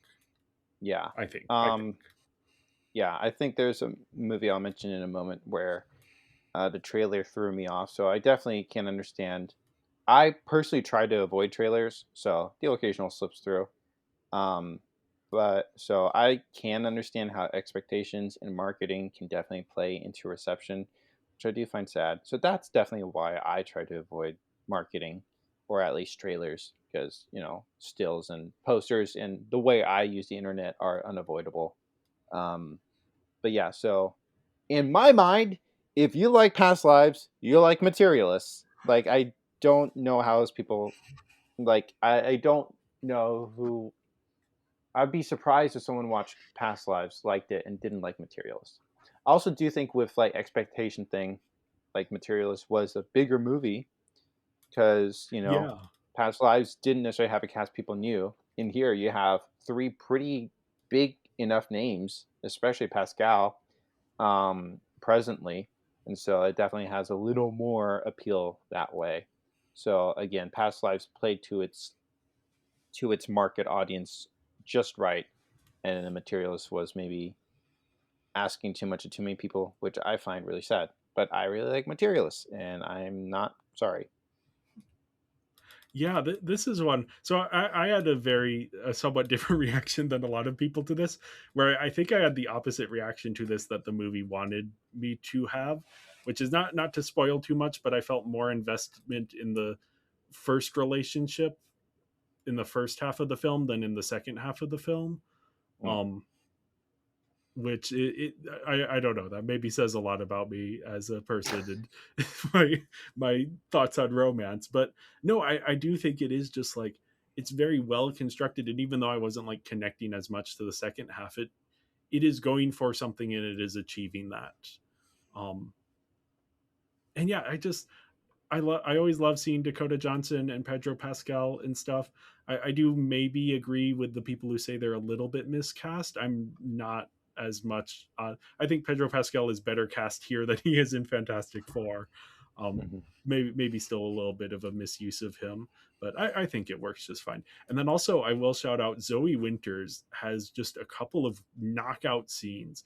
I wasn't familiar with her work before this, and just blew me away with just, she has some very heavy stuff to handle and does it very well without like breaking the tone of the film. And to add to acting, I feel like Dakota Johnson got a lot of continued hate for about her acting in this film. And I think I specifically, again, kind of looping back a little bit, saw one comment like, "Wow, if this is a rom-com, why isn't she emoting?" And like, it's not a rom-com, and I think she did just fine in this movie. Yeah. And at the very least, I mean, the best thing about any new Dakota Johnson movie is the publicity tour, and this was a fun publicity tour. So yes, at the very least, give her that. Mm-hmm. So my number 2 is K-pop Demon Hunters, which I think the whole world has heard of at this point. Yeah, I first saw it like a couple days after it released. I was scrolling through Netflix looking for something to watch, saw this, I'm like, I like K-pop, this movie doesn't look like it's any good, but I'll just watch it anyway, and then absolutely fell in love. And like, I've been a K-pop fan for a long time, and I like that this movie has a lot of the same lessons learned that I learned from K-pop songs. So like, the music is healing and brings people together, and like accepting yourself and things like that are all themes that I have learned through, like, especially groups like BTS. So it was really cool to just see this in movie format, and it just pays a lot of homage to K-pop groups and stuff. So yeah, I am not a K-pop fan, so a lot of that stuff didn't quite work for me. And I think especially the way it treats fandom culture, just the little bit that I know about K-pop is that the fandom culture can be a little bit insane. So the way it sort of treats the fans very reverentially, I was like, oh, that's, I don't have enough knowledge to know if this is a good or bad thing, but it's like, it set it off some red flags for me. But no, in general, this is just like a very well constructed film. The animation is just spectacular, and the stylization, this is of course Sony Pictures Animation, who did the Spider-Verse films, and they know what they're doing. Yeah, like, shout out to having the girls have ugly expressions, which is really nice, and then just so many cool stuff. Yeah, and even the music, I'm not a K-pop, I don't listen to K-pop, but the music is very catchy. I don't know if I'm as big a fan of Golden as everyone else is, but that seems to be the big song. That was just like the generic song. So okay, yeah, that's kind of the vibe I got. But that's the one everyone likes. That's going to be the Oscar nominee. So I guess that's the one they're going with.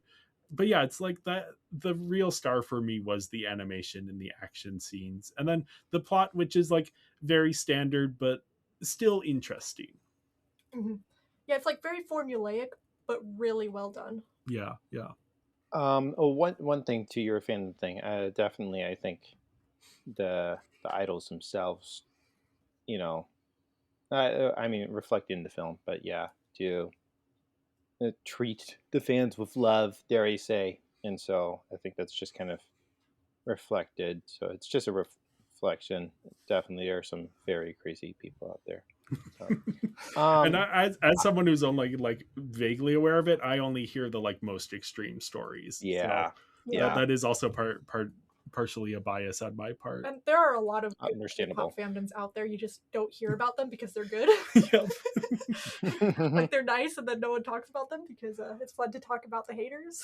But yeah, Christopher, I know you had a very different reaction to this, despite being much more invested in K-pop than I am, or maybe because you're more invested in K-pop than I am. Yeah, I absolutely love seeing people love this movie. So I had been somewhat aware of this movie. I don't know to what degree, but very much like I don't think I was on Netflix waiting for it to drop, but the night it dropped on Netflix, I was sitting there and I was like, should I watch this? And I decided not to. And I'm actually a little upset at myself that I didn't, at least during that time period, because of how insanely popular it got, and everyone had an opinion, and I didn't. Not necessarily that I wanted an opinion. I just, or I don't know exactly what I was gonna say, but basically, like I think it would have been. I had nothing to contribute, and everyone's loving it, and basically after I watched it, I was really like, I wish I had been able to form my opinions before it got so popular, and there was this popular narrative about it, so that after I watched it the first time, I really felt like I was pushing against what, like everyone liking it, and I felt so bad, and I wish like I had come up with those thoughts earlier so that I wouldn't be like, oh, I'm just hating it just to hate it. It would be more like I saw it in the first 24 hours and these are the opinions I had. So, and even presently, I do wonder, like, how would I feel? But I did decide to watch this movie multiple times. So I watched it initially, had my thoughts. I watched it the second time with the Korean dub because I was very curious how that would translate. And I actually did enjoy the Korean dub more. And then I watched it the third time when it did have its theatrical release. It wasn't, man, I saw some clips on Twitter that had electric crowds and my crowd wasn't very electric. So that was a little disappointing. But at the same time, it was still cool to be around an audience that was enjoying it. And I don't know, 15 people it was a full room, but the 15 people who were singing along, just like, it was just really cool to see other people appreciate it. And I think definitely that third time watching it, I was really like, wow, it is really cool to see people appreciate it. I've written down like one or two different like review drafts, just like outlining multiple things.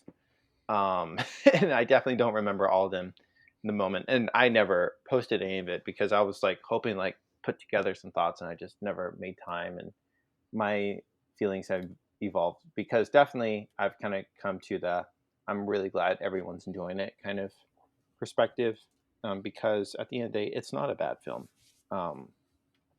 And it's making a lot of people happy and there are good things about it. But I definitely did take a little bit of issue. The one thing I can definitely remember right now was with the song Golden. Now, I will say a song like Golden, I'm really glad to see it be popular. But a lot of people immediately, and literally, I think like within the first day or two, immediately were drawing comparisons to the song I Am by IVE. And again, one of those moments where it's like, I wish I watched it immediately so that I could come to that conclusion instead of like being informed by everybody. And I felt like I think immediately from like the first few days, I was almost like encouraged.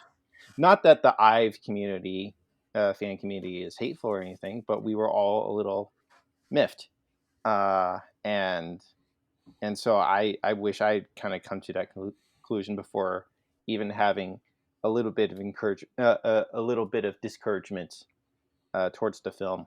But at the same time, I think like I Am by IVE is a beautiful K-pop song and definitely a sound from K-pop that I've been missing. And so for Golden to popularize that sound again, I think is really cool. I don't necessarily love the song Golden, but I do love how big, strong, happy, beautiful it is. Though I do prefer I Am way more.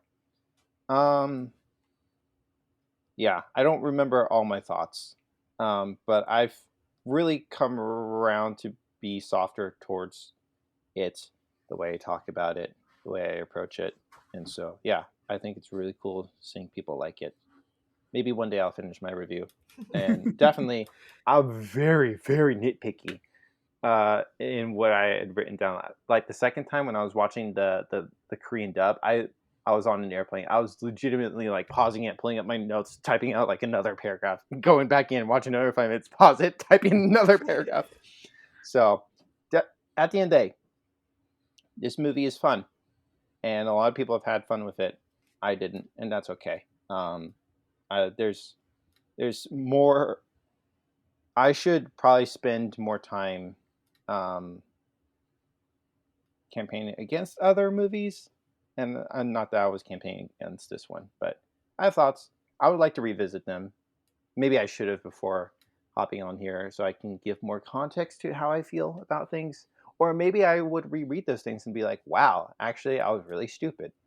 But yeah, it's enjoyable. Please don't let me be too much of a detractor. But I would say that I do find it sad whenever I see people not like something and they're just like, it's mid, and that's all they have to say. And so I would like to say that if I ever, hope maybe I gave in some context here, but maybe also in the future I can give more context. So I'm not one of those people who, with this movie specifically, I'm not just going to say it's mid and leave it there. I have some thoughts, but yeah, it's arguably enjoyable. And it's really cool seeing people enjoy it again, especially after that third time in the theater.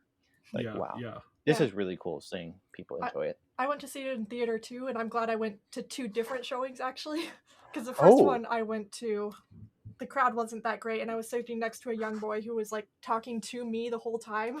I was like, "Why are you talking to me? I'm a stranger. I don't know you." But then the second time, it was more a 9 o'clock showing, I think, or something was the second one, so it was a lot more grown up of an audience, and then all of us were singing, and that was a lot of fun. That's awesome. That's so cool. Yeah. But yeah, I was like obsessed with it. That's awesome. What's your favorite song? Probably Your Idol. Okay, so the Bad actually, Guy song. so I think also thinking about it, I wasn't all over the music in general. I also really didn't like Free. That one never worked for me. I think I especially didn't like the male vocalist, the way he approached it, or was told to approach it at the very least. But I think there are some songs that are fun. Right. My favorite song is Soda Pop. I love that song, and I'm not one who normally listens to boy groups. I love that song. So, yeah. Oh, it's so good. Yeah. It's also fun. Like sometimes I would watch reactor channels to it, and a lot of them were like, at every song they'd be like, "Oh no, this is my favorite song." As the movie got, like the songs just stay good. Yeah. Yeah, and they have a great song to end it off with. Yeah. Oh, that one, sitting in a theater singing what it sounds like with the whole theater. Oh, it's so good. I believe it. Moving on to my number 2, I have the most recent Superman film by James Gunn. Yeah, being a fan of the character of Superman, I think they captured the core of the character really well in this. I mean, great casting, just great heart. Even for like a lot of other characters, I love how comic booky this is and how not afraid it is. Yes. It's like we finally get Crypto the Super Dog, something that I wanted to see for a long time, but I know it's too goofy. But then they also did the antics with Lex Luthor and like the monkeys writing stuff on Twitter, and it's like, oh, That's like straight out of a comic book that no one else would be taken seriously to try and put that in the film, and I'm glad they did. Um, there are other comedic aspects that I may not love, other James Gunn isms, but the core of these characters and the overall story is it's good. Yeah, I love this film. Superman has over the years become one of my favorite superheroes as I have seen more movies, especially the animated movies that I think do a better job with his characterization, and even read some of the recent comic books.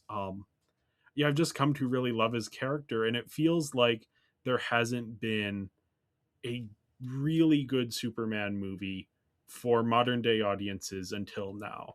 And this one just, I mean, it's just so good. It nails the character. As you were saying, the core is there, but it is updated for modern audiences. You know, this is a Superman who grew up in the 90s, and you see that come out in really fun ways. And yeah, the comic bookiness, that's James Gunn is one of the few directors who doesn't feel ashamed to be making a comic book movie. And now I love Nolan and the Dark Knight trilogy, but there's something very different in how Gunn approaches things here that is just like, as someone who enjoys comic books, it hits so much better. And yeah, the emotions are so good. It's a really fun one. I had so much fun with this. I have rewatched it a couple times, and it's so good. I love this film. Yeah, I also really Yeah. liked this. It doesn't feel like other superhero movies that I've seen recently, which is amazing.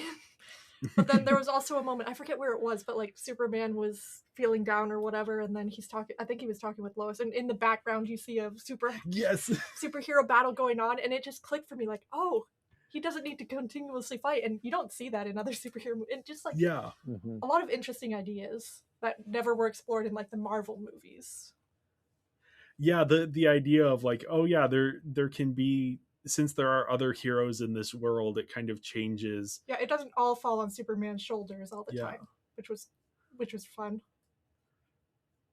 Yeah, I really enjoyed this film. Like I said, it's very satisfying, and it still worked for me even after watching A Bittersweet Life for my first time.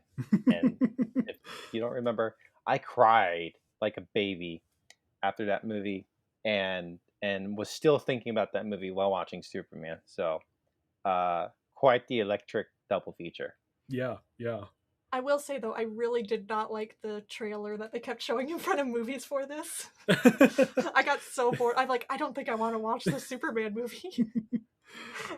Yeah, the marketing was, this is also, I think, just a kind of difficult film to market because it is a throwback type superhero movie that's like, hey, remember when superheroes were like fun and not super complicated and just kind of good people and not Zack Snyder, Not morally gray. Yeah. But no, this was like a massive hit. And just, yeah, John said Lex Luthor. This is a great Lex Luthor. He has just this like great moment of where Superman accuses him of something, and he just like cops to it, is like, yes, exactly.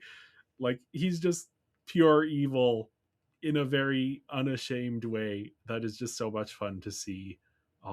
Yeah, this is for me one of the ultimate like comic book movies. Not in terms of like, there are comic book movies that I like more than this, but this just captures what it is like to read a very good comic book. I will say, with Lex Luthor, recently I've been watching a YouTuber named Dan Henschel, who's a bald guy who will sit in his car. He literally has shaved off his head and his eyebrows, and he'll just talk. He'll do like these hour-long videos on YouTube. On Instagram Shorts, you'll probably see him just screaming at the phone. And so, honestly, all I can see while watching Superman is Dan Henschel. Honestly, respectfully, no hate against you, Nicholas Hoult, but I kind of wish it was Dan Henschel playing Lex Luthor in this movie. But there's one shot at the end of Lex Luthor, and it's peak Dan Henschel. and I was trying so hard not to laugh at the theater because all I could see was Dan Henschel, and I was, oh my goodness, yeah. So I'm ruined. Well, before we move on to our number ones, why don't we get into our honorable mentions? Yeah, so I'm going to try and move through mine a little quickly because I have quite a few this year. First, I want to just shout out Downton Abbey, the grand finale. I hope this isn't the last one, but if it is, just it's Downton Abbey. I love Downton Abbey. Dust Bunny. This is a young girl hires a hitman to kill the monster who lives under her bed, and it is sort of this dark, whimsical fairy tale type thing. It isn't quite as good as you want it to be, but it's almost there. It's almost as good. Hard Eyes. This is a really fun mashup of rom com and slasher tropes. That's just like it's great. In the Lost Lands, this is the return of Paul W.S. Anderson, king of sort of trashy, actiony cinema. It's silly, it's junky, it's this sci-fi fantasy with horrendous yet enjoyable visuals and a surprisingly clever story. It's based on a short story by George R. R. Martin, and like for this kind of trashy sci-fi fantasy movie to have that good of payoff is very nice. It Ends. This is a fascinating horror adjacent flick that Letterboxd actually put out in their video store, and I'm glad it was a bit of a buy-in because it was like $20, but I'm glad I did take the dive with that because it just has this like really great premise of like, what if you were stuck on an endless road you could never get off of, and then it turns that into this very interesting thing and is like a very interesting Gen Z film. Mickey 17, not my favorite Bong Joon-ho film, but just a fantastic time in theater. Robert Pattinson delivering the comedic performance of the year for me. I laughed at every line of his. It was so great. And speaking of laughing, The Naked Gun, a really fun reboot of the classic franchise. It gets so much right. The visual gags in this, the the wordplay. I had so much fun in the theater. Presents. This is one of Steven Soderbergh's films from this year, and it's like a lot of Steven Soderbergh films. It is sort of an experiment, but I found it really fascinating, and it has a very profound twist that really worked for me. 28 years later, really interesting zombie movie with a lot of interesting ideas that it's playing with, and Ralph Fiennes, when he shows up, the way he is deployed, I was just flabbergasted with like how perfect it was. I don't want to spoil it for people who don't know, but yeah, very good. And then The Wedding Banquet, which is like a really great time at the theater that I had with friends and really fun and sweet. And yeah, that's my piece on those. Yeah, I haven't seen any Downton Abbey. I missed Dust Bunny. I was gonna see it, but then work ran late, so I had to miss the last showing. Heart Eyes. I'm a fan of Olivia Holt. Uh, in uh, in the Lost Lands, I also missed It Ends has been picked up by Neon, so I will choose to watch it in the theater. Mickey 17. Um, it's just Bong Joon Ho humor. So if you know his humor, this is great. It's great. Um, I laughed a lot. I felt comfortable laughing because I get it. Not everything, but I got it more than like everyone else in the room. Yeah, the IMAX screening I went to was like there were very few people there, and I was there with a group of friends, and all of my friends were laughing. And at one point, Mhm. I realized we were the only row in the theater that was laughing. Yeah. It was a very weird experience, but then we were having such fun that it didn't matter Yep. for us. Honestly, I don't think The Naked Gun's a good reboot. Okay. I hate to say it. I was really excited for it. I didn't like it. I feel I was I don't know. I'm so sad. Personally, I am not familiar with Liam Neeson. So him Okay. as an actor in this role also didn't work for me. But beyond that, I just didn't think the execution was very strong, personally. So very glad people did enjoy it, but I far from enjoyed it, honestly. Presence, I have respect for Soderbergh. I thought it was fascinating experiments. Um, yeah, probably not as over the moon as your Jay, but very enjoyable. Or very enjoyable is a little strong to say, but I appreciate it, and also very enjoyable in that most people, unfortunately, probably not going to find appreciation from it. 28 years later, fascinating film. Curious about the sequel for sure. Um, I think also the writing is very interesting. Just Yeah. wasn't what I was expecting from a film like this. So, yeah, The Wedding Banquet. Talk about marketing. I try to avoid trailers, but I did see this trailer in the theater. Usually, I'm like on my phone during the trailers, so I'm just like avoiding it all. I remember like with the Phoenician Scheme. After hearing it, I'm like, this sounds like Anderson. But then when I actually watched it, I had not seen any of the visuals, and what a treat it was to connect what I heard with the visuals. So again, I advocate for being on your phone during the trailers in the theater, personally.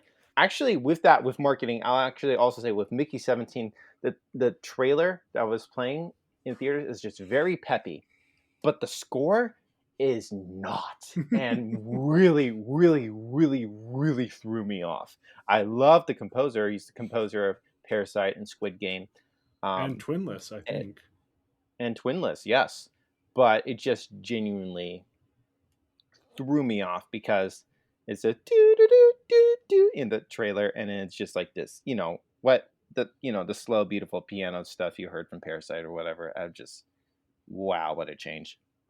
So really threw me off while watching, but something I'll better expect next time I'm watching it. So The Wedding Banquet, I think had quite a solid trailer. I think the trailer really played into the comedy of the movie.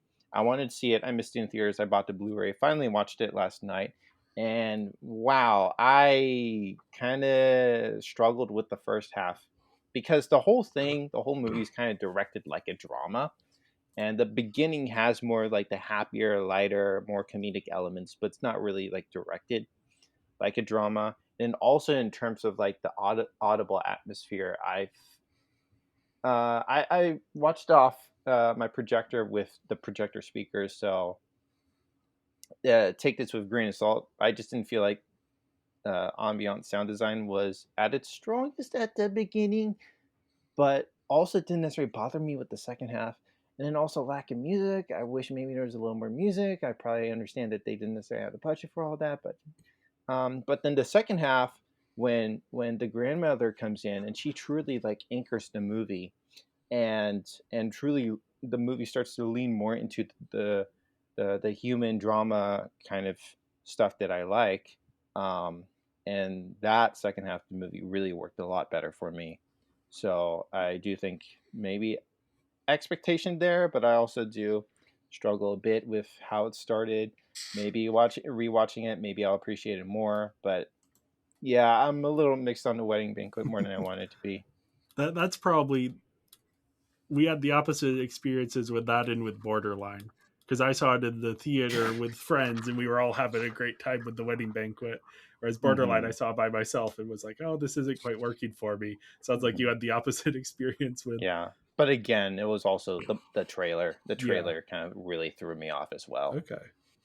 Yeah, because again, like this movie is a relatively slow movie, and Yeah. obviously not a trailer, and a trailer that leans into its comedy. Like the trailer was edited like a comedy, and The Wedding Banquet, the movie, is edited like a drama. So like arguably with like comedy, there's a little more like snappiness. I think that's another thing with like The Naked Gun. Like the first movie, despite the fact that it's not like a heavily edited film, it's just continually moving and snappy. And I felt like The Naked Gun was as slow as a snail. Okay. Yeah, if the jokes aren't landing, then that also, for me, all of the jokes landed. But yeah, I'm anyway, glad. that's yeah. I'm glad because again, I want these movies to work, and so I'm glad it worked for somebody. So my honorable mentions, kind of a silly little pack this time around. Um, it's a really silly pack, but whatever. Here it goes.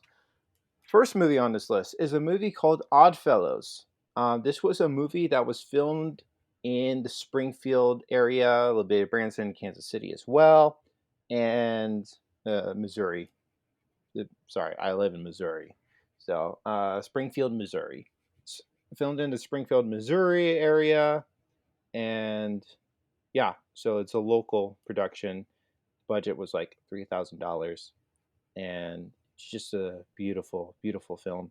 I think there definitely is pride in the movie because it is local. For me personally, I think that adds to it. I don't know any of these people, so in terms of I like these people, that didn't play into how I felt about the film, but I do think there is a sense of local pride for me that does play into this film.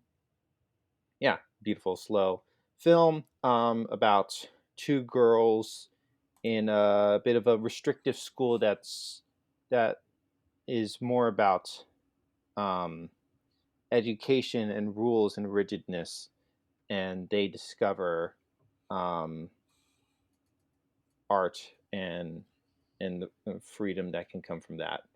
A beautiful film. We will see what its future will be. I know that director Paige Jones has been like trying to do a festival run, whatever she can do.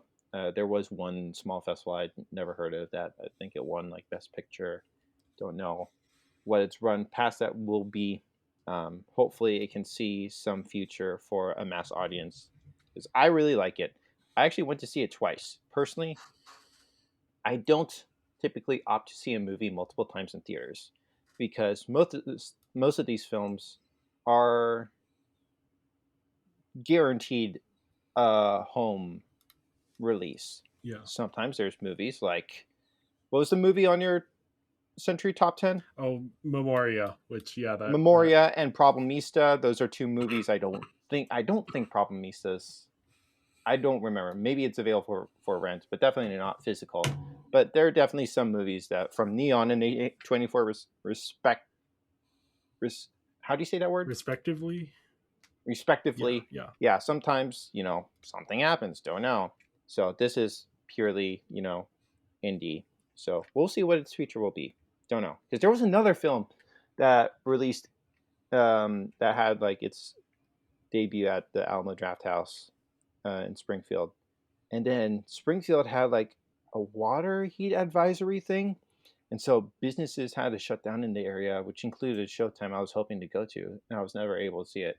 And I don't think it's had a proper release since, even digitally. So we'll see. We'll see what will happen with Oddfellows in the future. Because I hope people can see this film. And also, it's one of those like slow, human kind of movies that I do enjoy. Frankenstein from Guillermo del Toro. I did not see in theaters. With Oddfellows. I went to see it twice just because I just wasn't sure when I would ever be able to see it again. Because again, most movies I'm like, I can buy it later. I can watch it again if I want to later. But Oddfellows, a second time for me to see it lined up, so I went to see it again. Had a wonderful conversation with the director afterwards. I had gotten some dental thing afterwards, so my mouth was a little numb. So that was a little silly, but anyways, whatever. Frankenstein didn't see in the theater. It would have been pretty cool too, but I personally really did like it. I watched it with some people who are, must be like the book, and they weren't the happiest. But I really enjoyed the experience, so I like Frankenstein quite a bit. Rebuilding, like I mentioned, another one of those slow human kinds of movies. There's one scene here I'm definitely not going to spoil. Hit me like a ton of bricks, and it's because I resonate with it, or like experience like that has happened in my life, but I'd never really given a lot of thought, and the movie gave it thought for a scene, and completely derailed me in a good way, but like, whoa.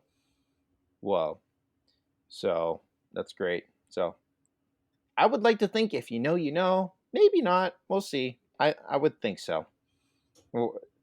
Rental Family. The Sweet movie stars Brendan Fraser. It happens in Japan. I really like it, and I think most people would too. Again, another slower human film.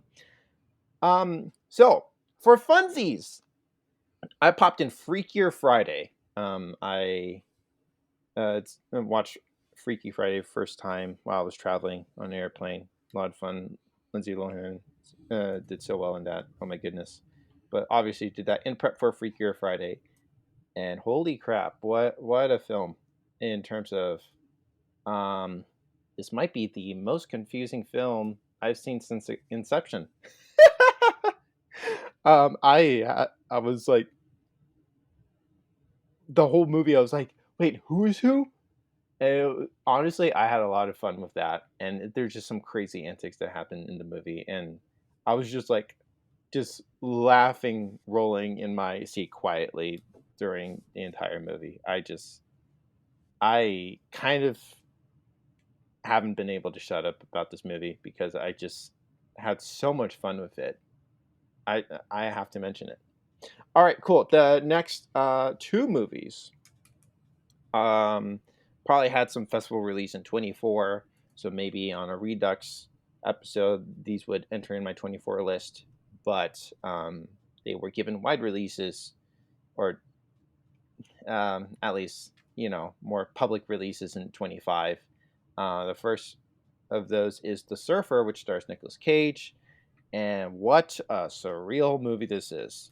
I really, really, really, really, really, really, really like this movie. I was just kind of like jaw dropped, maybe edge of my seat. It's just so nutty.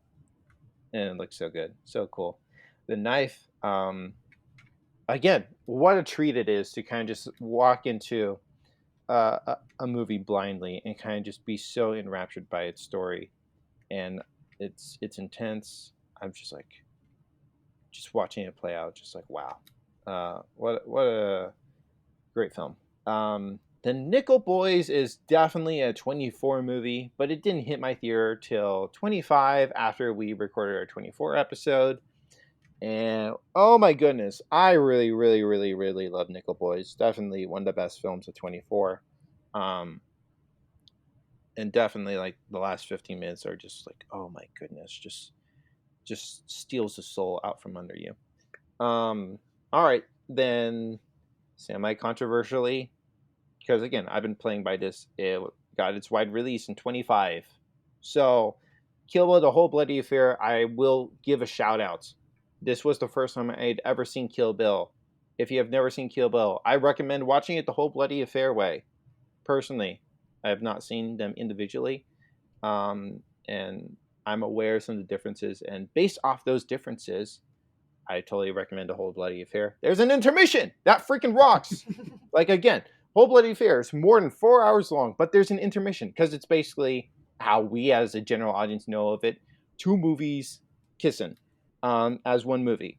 And so that's how most of the people know of it. I don't. I only know that in the historical context. I thought it worked incredibly well. Intermission rocks. In my mind, individually, the movies wouldn't work as well, but they work incredibly well together. Yeah, this is Tarantino's fourth film. I don't know where you lie with that, but I think after seeing it together, it's one film. And then I will include, for funsies, the K-drama, When Life Gives You Tangerines. And I will also be honest, I still haven't finished it. I'm not even halfway. That's how good this K-drama is. It's so good. It's so freaking good. And also, all I've heard from everyone else is that it's still freaking good through the end. Do you know how good it is? I think it's the 8th highest rated thing on Letterboxd. Wow. Sitting at a 4.6. That 5-star that bar is fat. Oh my goodness. Like, if this was stairs, you would break your legs trying to climb it. Genuinely, presently where I'm sitting with it, like, where I am in the middle of the show, I would give it 5 stars. And if I believe the quality to be consistent. 5-star show, guys. So I recommend it, even though I haven't finished it yet. Do you know how good a show has to be for me to recommend it, even though I haven't finished it yet? I've been watching the show with my roommate. He's been extremely busy, so we've only watched one episode in like the past several months, unfortunately. So again, schedules are in conflict right now. I hope to finish it. I believe I will. It's really good. When Life Gives You Tangerines on Netflix. Yeah, of these, I've seen the Kill Bill movies separately. I was considering going to see the whole thing together, but I don't know. It was a lot of time. um, Nickel Boys, the gimmick didn't really work for me, but it is a very powerful story. And then Guillermo del Toro's Frankenstein, which I got to see in theaters, which was a real treat. And the first half of the film, I wasn't really connecting with it, even though I was having fun with the Frankenstein vibes.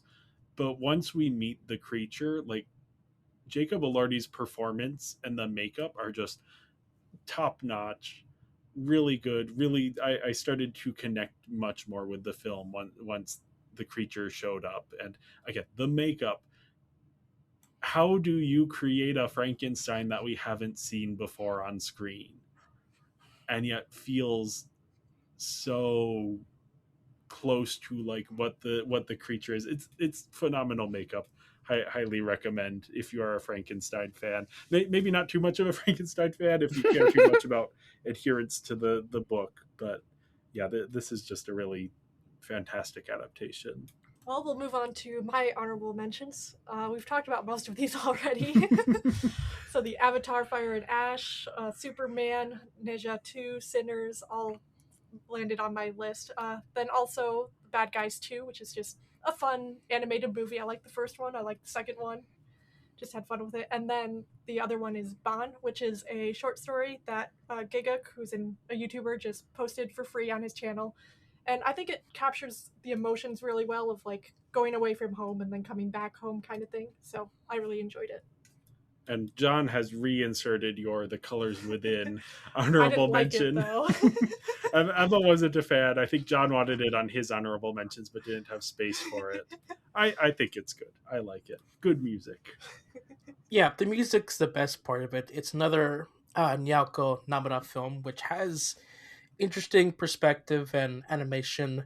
Um, it's it's one that I don't think I fully connect with, but I like aspects of it. And yeah, it's technically a 24 film, but released 25 in the US. So yeah, With that, it was your most anticipated last year. Why didn't you really like it?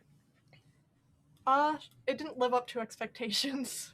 Like, because I think that was the same director that did A Silent Voice, and A Silent Voice is Yeah. my favorite movie ever. And then this Mhm. one just didn't resonate with me, like, at all. yeah, they're very different films. So I can't really point to specifics. It's been a while, but yeah, definitely very different films. I just love a film that builds to a big performance. So I was having a good time with it. I think my expectations were a bit too high. Mhm. I sometimes do that to myself as well.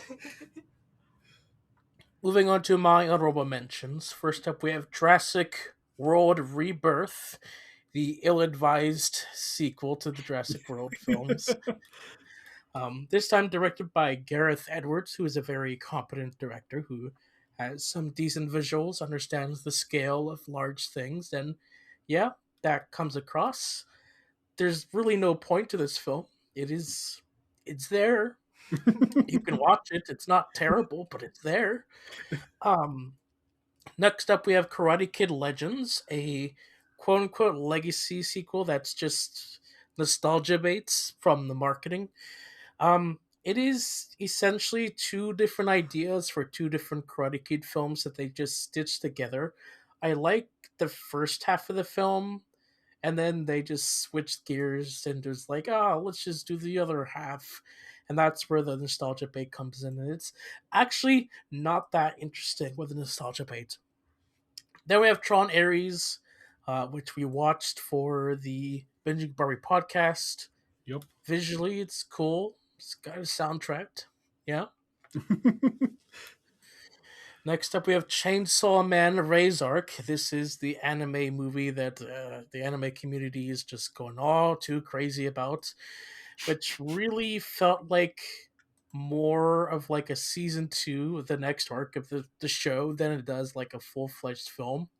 It's got some crazy animation. It's got like some compelling character moments, but it doesn't feel like if you were to watch this without understanding Chainsaw Man, then it's just like it's whatever. Next up, we have 100 meters, which is about track and field. I have heard this be compared to Look Back, which I found really insulting because Your favorite movie of last year, yeah. favorite movie of last year. The comparisons that they were like pointing out were so minimal and not really. It missed the point. Hmm. Then we have Lost in Starlight, which is a Korean anime film, I believe. Right, I Christopher? think It is so. Korean. I Yeah, question saying anime, but yeah, it is Animated, yeah. animated. animated, which is I cross the stars Korean romance, which high stakes and stuff. Yeah, it could be fun if you like romance. Next up, we have Mononoke Chapter 2, Ashes of Rage. Chapter 1 was like a wild pick I had for honorable mention last year, notably for having just very visually striking animation that could hurt your eyes, the story that wasn't easy to follow. Chapter 2 was very easy to follow. It was like so much easier to follow. And I think the animation was not as hurting for the eyes, so that's fun. Even though I don't think the story was like as big or important as the first part, but we're getting chapter 3 this year, so we'll see what happens. And lastly, I have Batman Ninja versus Yakuza League, a sequel to the Batman Ninja anime from however many years ago. That weird one where the Yeah. the bats and the monkeys Yep. forming a giant Batman mecha that makes no sense. This one I think had a much more compelling story and just characters to follow. That was like, oh, surprisingly a decent sequel, standalone sequel or whatever. Yeah. Yeah, yeah. Yeah, I will say, so Tron Ares, John and I did a whole podcast on it. Emma, do you have any thoughts to add to Tron Ares? The visuals were cool. So I've actually been listening since watching it to some Nine Inch Nails, and every once in a while I'll be listening and be like, "Oh, these people should really do a Tron soundtrack." Oh wait, they did. So the music is the standout for me. As I think my Letterboxd review was Tron Ares or Nine Inch Nails presents Tron Ares official release party of a Tron Ares. I don't even remember. Just play it on the Taylor Swift album that was released in theaters. So that was for me what this movie was an album visualizer. But yeah, I think it's then time to move on to our number one picks. I got a couple thoughts. Oh yes, of course. Jurassic World Rebirth. Personally, I thought it was the biggest slog of nothing. 5 minutes in, I was bored out of my mind. So I will give this movie some credit because I was so bored out of my mind. And like I said before, horror movies don't really affect me that much.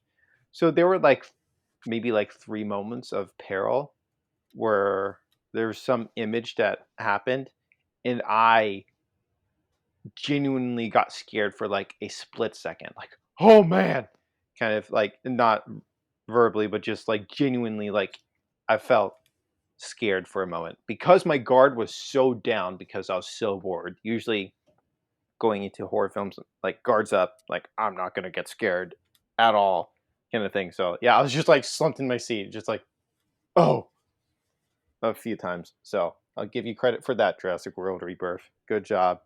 Lost in Starlight. I had wanted to try to watch all the Korean films that released that I could access. I did not hit that goal. One fun thing is I went to Kansas City to see My Daughter is a Zombie in the theaters. That was pretty cool. That was fun. But definitely the main source to watch Korean movies, the 25 would be Netflix movies, because the theatrical releases like Dark Nuns hit Prime like a couple months ago. I didn't get around to that, unfortunately. Woman Knife, I haven't gotten to that. So I was trying to get through at least a Netflix movies, and I didn't go as far as I wanted to, and I'm really bummed about that. But Lost in Starlight is one of those. Probably the only animated film out of the bunch. Personally, I feel like this is definitely one of those films that people who love animation be like, "Oh my gosh, the animation in this movie," which is solid. Um, Honestly, for me, the story's fine. There's some good aspects to it, but and I am the one, I think, between the few of us kind of who tends to enjoy and lean into romance a little more. And I mean, there's some good elements of this for sure, but not so much where it really like captured me. But it's a solid film. Moving on. Okay, yeah. So my number one is The Long Walk. So this is the latest film from Francis Lawrence, who directed not the first Hunger Games, but all of the subsequent Hunger Games films. Written by J.T. Molnar and adapted from the book by Stephen King. So, second Stephen King adaptation, making it on our top 5 list this year. And yeah, this is set in a dystopian future where the US government holds a yearly competition, and 50 young men are selected to walk for as long as they can. And if they fall behind a certain pace, they are shot. And then the last person standing is the winner of this competition. And yeah, I just have a soft spot for sort of this is much more intense than the general young adult dystopia, so I don't know if it quite fits the young adult descriptor. But these dystopian stories of these like societies that I don't know have certain resemblances to our own, but are sort of pushed to the extreme. This one is sort of, the book was written as a metaphor for the Vietnam War, though watching the film now it takes on different thematic significance in a way that I think is really neat. Um, yeah, and this is just really well realized. There are, most of this movie is this group of boys walking and talking and forming relationships with this constant threat of death hanging over their heads, just sort of imminent. um yeah, you really need good actors for this type of film, and the actors are so good. I think the standouts obviously are David Johnson, who's been getting a lot of notices for this, and then also Cooper Hoffman, who is I think really compelling here. um yeah, this is just a very fascinating film, and has as well, I will warn people, this is very violent even compared to the Hunger Games films. There are some very surprising moments where you would think the camera would cut away, but it doesn't, and it just kind of, you have to sit with the violence as it happens. And it makes for an experience that's incredibly tense and intense, and it leaves you with a lot of heavy emotions and questions and ideas. But I don't know, it stuck with me in a way that, yeah, it stuck with me. I don't know where I was going with that thought. um and yeah, if this is the type of story, if you enjoy the Hunger Games, if you enjoy The Running Man, another Stephen King book that had an adaptation this year, which I like more than most people, but yeah, didn't make my list here. Yeah, The Long Walk is just very much worth seeking out. I really wanted to watch this, but I just didn't have the time and I couldn't watch it. I thought it was very fascinating, like the angle where definitely as in trying to sell it, you're definitely trying to sell the movie on its concept, but the way the characters have to interact. Because honestly, like, what else are you gonna do when you're walking forever? And what else is the movie gonna do? It just naturally goes into that, and it's very fascinating. I wish it worked for me more, like it did some other people, but that's okay. It's really cool to see people like it. Maybe it'll work for me more on the future watch, uh, and maybe with subtitles. And on the treadmill. And on a treadmill. This is the one where they did special screenings with treadmills where you had to walk along with the movie or they'd escort you out of the theater. I didn't do that kind of screening. I just went to a regular screening, but yeah, I can imagine the immersion of that being kind of a fun experience. Yeah. My number one is a movie called Train Dreams, and obviously I tend to be aware of the buzzy movies here and there, and then I heard a few people at work watched it and liked it, and that kind of was like, okay, I should try to get around to it, and I did. Oh my goodness. the From the beginning of movie to the end, there was at least a tear coming down my cheek throughout the entire movie, and definitely some parts of the movie where I cried harder than others, but basically the whole entire movie, I cried. Oh my goodness, this movie is incredibly beautiful, and I love the humanity in it. Um, this movie is an absolutely incredibly beautiful movie, and I hope people can experience it.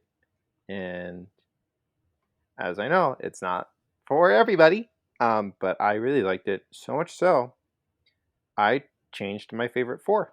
So now my favorite four, as it stands, is Wally, 20th Century Girl, Train Dreams, and A Bittersweet Life. So both Bittersweet Life and Train Dreams entered my favorite 425. I think it's just really cool because, like, looking at my favorite four before, I was like, wow, these are great movies. I like. I'm very proud of this, and it's like you kind of like want to hold on to it, but I was almost a little sad, like, what if I don't discover other movies that I'll love? And so in 25 to discover two more of my new favorite films has been incredible. And also, I've probably said before, I virtually never give 5 stars to movies. Wally and 20th Century Girl have been the only two. And so I don't like to give them lightly, but I just don't know what else to give Train Dreams. So now I have 3 movies at 5 stars. Yeah, so for me it worked. But Jay? Yeah, I don't know that I have any special thoughts on this. It's one that I really wish this one does not benefit from being a Netflix release. This really is needs a theatrical experience. This is a slower film, one that is very much in line with sort of slow cinema, and so you want to be able to get immersed in it. I just wasn't able to. Um, the characters and the plot weren't really grabbing my attention, though it is like incredibly gorgeous. The cinematography is really good. There's some really interesting moments and how it engages with history and the time span that the character lives through is just such a fascinating period of time and how much changes in the world, and seeing that through his eyes I thought was really, really profound. Where this starts and where this ends are just so far away from each other, but it is encompassed in one human lifespan. Like it's insane. um yeah, a very profound film, but one that didn't quite grab me the way that it has other people. Yeah. And I think it's also fascinating because there are definitely people, there are movies that people love out of their minds, and I watch and I'm like, I wish I could love it like they do. And so to be able to connect with a movie this way is, I find, very special. And I think um, kind of even just like, because we're here at a little flip flop with like Train Dreams and Long Walk. You like it more than me. I like Train Dreams more than you, and so yeah, just it's just fascinating to see what connects more for other people. But it's also like, I think sometimes people get so caught up in like, since I didn't like this, everyone should have the same opinion as me, and since other people don't, then this movie's overrated for bad reasons or whatever. It's like sometimes some people's tastes are different, and I sometimes just don't understand. And sometimes it takes time to grow on people. Yeah. Like I watched A Bittersweet Life 3 times in 25, and there's definitely moments in the film the first time watching it, I'm like, wow, this is really slow. and work better the longer I watch it. And I think that's kind of the cool thing. I think Guillermo del Toro, I think I saw him say this, so forgive me if this is completely made up or not from him, but I think he said something like the first time you watch a movie is like a date and the third time's a marriage. So you're just getting to know movies the more you watch them. So Yep. I think that's just really cool. My number one is Colorful Stage, the movie A Miku Who Can't Sing. And this is an interesting one because I would not recommend people to watch this if they have not played the game. And it is not a good movie. Like, the plot, like, I don't think it, like, don't study this if you want to make a movie. This is not the movie that to do that. This actually tied basically my number one with K-pop Demon Hunters, and then Sarah said I needed to put this one as my number one, so that made the decision for me. And I like it in very similar ways. I liked K-pop Demon Hunters. It very much appeals to that power of music that music can have on people's lives. The songs are so good. And yeah, I really, really enjoyed it. And I would not recommend it to people who haven't played the game. It's interesting. And so, like, Sarah was looking into this more than I did, but a whole lot of the critics are like, "Oh, this is such a bad movie," and all of the fans are like, "This is the best movie ever." It's very much a movie for the fans. yeah, so a couple people here had never played the game. John's a big fan, but he didn't see the movie, so he can't really comment on that part. Oh, I didn't know you played the game. I don't. That's crazy. Jay, why? Because that's something I feel like, I feel like you always learn something new about John, That's and true. that just fell right in line.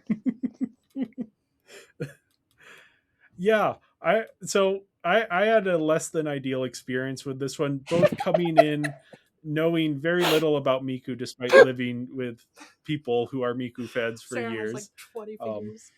Yeah, it's beyond me. On a story level, I do not understand who these people are or why I should care about them. And that is kind of a difficult place to start a movie in. Yeah, that's one of the reasons it's for the fans. Like, they do not introduce these characters at all. No. They just dive right into the story. I could not tell the difference between, like, this character is important and this is a character we are cutting away to for one shot. even ways into the film. The other problem is the way that I was watching it. For some reason, the subtitles were about 5 seconds delayed. Oof. So I just did not know who was talking at any point in time or what was going on. So this did not make sense to me. But I did definitely even still in that catch on to sort of the themes where I was like, oh yeah, this does have some similar ideas to K-pop Demon Hunters and sort of, yeah, music as... This is more as music as inspiring. Yeah. And I will admit I am a little bit... that it's a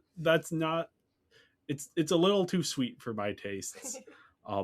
But I do understand, like, yeah, the emotions were still coming through from the animation, from the sound design, even though the subtitles were completely off and I did not know who any of these people were. Yeah, so I'm hearing the comparisons to K-pop Demon Hunters. I saw this in theaters. I have just left this called Semper Metallum. So it's based on Instagram, an account that promotes modern metal music. So had wonderful 3 years with them, but I've chosen to move on. But I still, if you are interested in metal music, please check out Semper Metallum on Instagram. And we are trying to increase our presence on other social media platforms. However, on April Fools of 25, we decided to rebrand to Miku Metallum or something like that, and just did like, if you like this metal album, you'll love this Miku album, and all these things. It was incredible, just peak. I think we also did like a post where we like highlighted Miku lyrics. It was incredible stuff. So then this movie comes around in theaters. I said I have to continue this gag. So much so, at AMC, it's not part of the subscription pass. So I straight up bought a ticket. Also, another thing I hate about AMC. So people may have heard in the news, but basically, like, they're like, we're gonna have even more trailers and mixed in with ads. It's gonna be like 30 minutes until you can see a movie, which I'm seeing people on Twitter is like, that's the normal movie experience and people need to accept it. No, you don't have to. You don't have to. It doesn't have to be that long. There are theaters that only show like 15 minutes, and that's fine, and that should be normal, or less. Should be normal, in my opinion. I don't know. 30 minutes is ridiculous. But the thing is that there'll be some releases at the AMC where, despite on the app, they're like, every movie will have 25 to 30 minutes of trailers. And then I'm like, okay, this movie's going to have 25 minutes to 30 minutes of trailers. So I think I walk into the movie early. No, the movie has started. Yeah. And I'm pissed. I don't know if I missed 10 minutes or if there were 10 minutes of trailers, I would walk in right at the beginning, which I think that's the case. But still, I walk in a little late and I'm lost. And the movie continues not giving me any context. So I feel a little better in hearing that no one who knows anything still doesn't know anything. So I think I kind of went in early enough because it was like during the credits. So if there's nothing before the credits, then I basically didn't miss anything. Yeah. I don't know what happened. I know people were playing music at the end, and Miku's just a little guy. That's awesome. I love it when Miku's just a little guy. But I just don't know. There's just nothing I got from this. And then also, like I said, comparing K-pop Demon Hunters, I didn't even have that comparison because I was 3 months early to that party or something. Yeah, I don't know. I'm so happy people like it. Yeah. I don't understand it. I think for me it came at like the perfect time because that was about when I was having my quarter life crisis, and then this is like, oh yeah, just follow your dream and like try it out and stuff like that. And it's a very encouraging movie. And also, like, one thing that I've been struggling with is I want to be an author at some point. I still need to practice writing more for that. But, like, one thing is, like, oh no, what if I never make anything original and stuff like that? And the main song, like, when all the different bands are playing the one song, it's all because they were inspired by Miku, who has this song that she doesn't complete. She just, like, sang them a little line, and they're like, oh, let's finish the song for her. And just the idea that you can have five different bands playing the same idea and they all come out so differently, that's encouraging too. Like, oh yeah, you can do stuff that's already done before, put your own spin on it, and that's something new. So yeah, I think it hit me at the perfect time, and it's a great movie if you're a fan. It really encapsulates Miku. If you're a fan. If you know nothing about this game, do not watch it. You'll be lost. Speaking of movies you'll be lost if you're not a fan of. Yeah, moving on to my number one. There wasn't, unlike the past couple of years, there wasn't like an obvious number one choice for me. So this was just kind of what I had to work with this year. And what I had is Mission Impossible 8, The Final Reckoning, the supposed final film of this franchise. It's a part 2 as well to Dead Reckoning, which came out in 23. And this has all the action scenes that I felt was missing in part 1, which is great because they all looked really cool. The biplane was just probably my favorite stunt scene sequences from all these films. Unfortunately, the story is not as tightly written and constructed as part 1, and so the first 30 minutes is just a struggle of them trying to like recap the last film and also trying to make everything connect to all the different other films. And so it's a lot. And the film was also weirdly structured in a lot of things. Like, I like a lot of stuff once we get going, but it's not a perfect finale. I did see that there was a fan edit that restructured the film, and I would like to watch that fan edit to see if it fixes a lot of issues. But yeah, I like the stunts. I don't like this poster. No good posters for this movie. No good posters. It's maybe not the best note to end the franchise, but it's still mostly well made. Just, if not so self-absorbed with itself and Tom Cruise. Yeah. So when I go and see movies, if I see someone on their phone, I will tell them to put their phone away. I don't care about that. I don't care about being rude or whatever, because they shouldn't have their phones out. So about 5 minutes into this one, the people next to me are on their phones. So I'm like, okay. I asked them to please put their phones away, and they do. And about 10 minutes later, I felt bad because I was so bored out of my mind that I was like, I wish I had my phone out right now. Yeah, no, the first hour of this is just exposition, and it's very repetitious, and it goes nowhere, and nothing's happening, and it's boring, and it's yeah. Eventually they do get into more interesting stuff, as you say, John. As it sort of kicks into gear, it does get um more exciting, and you have some really good stunts. I'm actually really partial to the whole submarine sequence. I think that is like top 10 scenes of the year for me. Oh yeah. But yeah, for me, this just really, even like with Dead Reckoning Part 1, I was already starting to feel a lot of the shagginess, and this one just triples down on that. Um, and so yeah, I just was never really able to overcome the struggles of the first hour, and so I left with an overall negative experience, even though there were moments that I really really loved. I went through all the Mission Impossible movies this year, and most of them within a pretty condensed amount of time.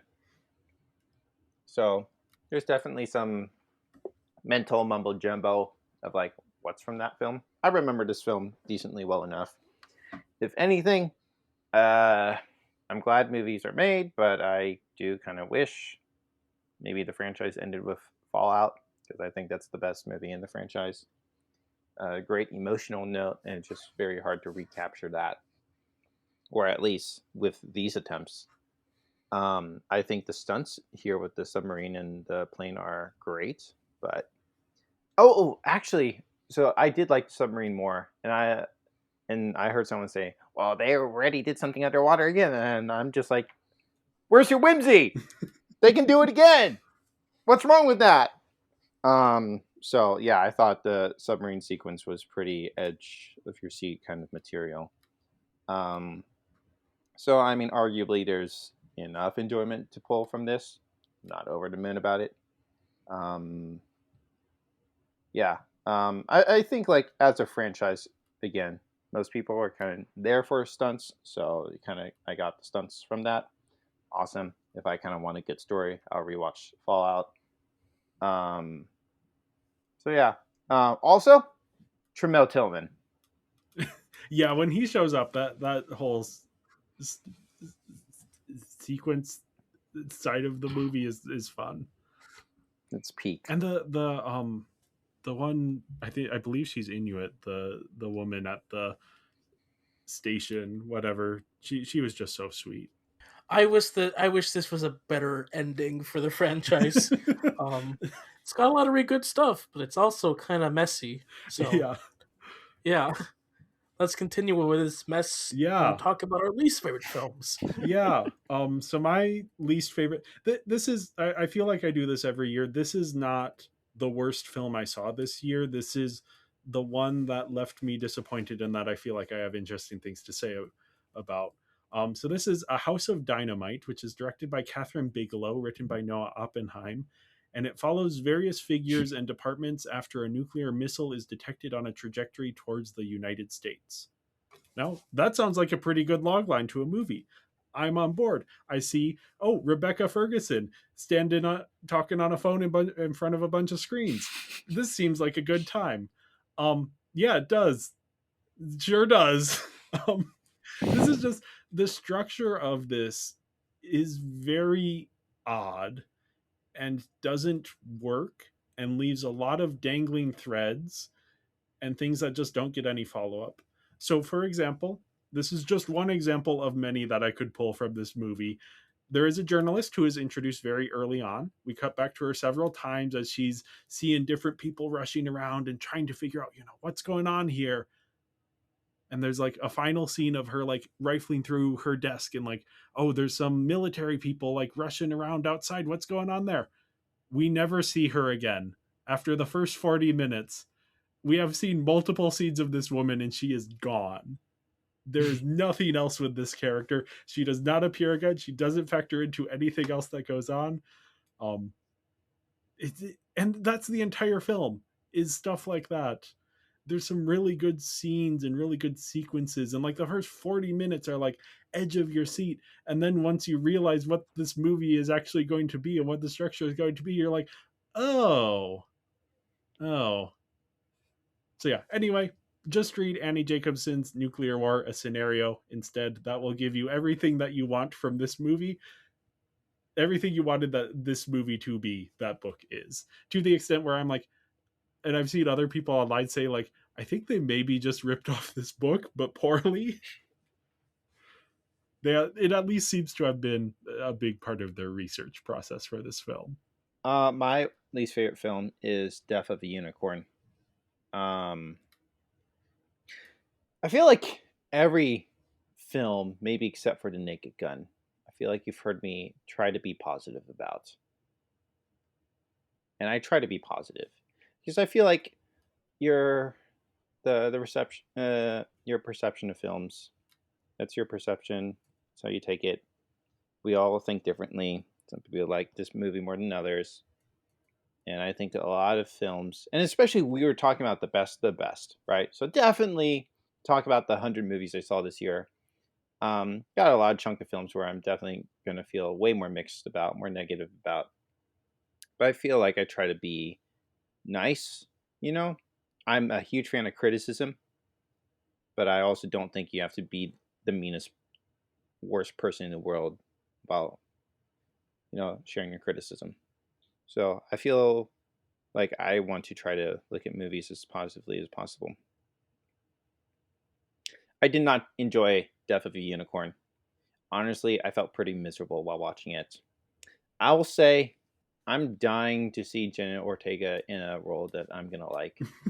I feel like I would really like Jenna Ortega, but I didn't enjoy her, or more or less the way she's written in Death of a Unicorn. I didn't enjoy her in Beetlejuice.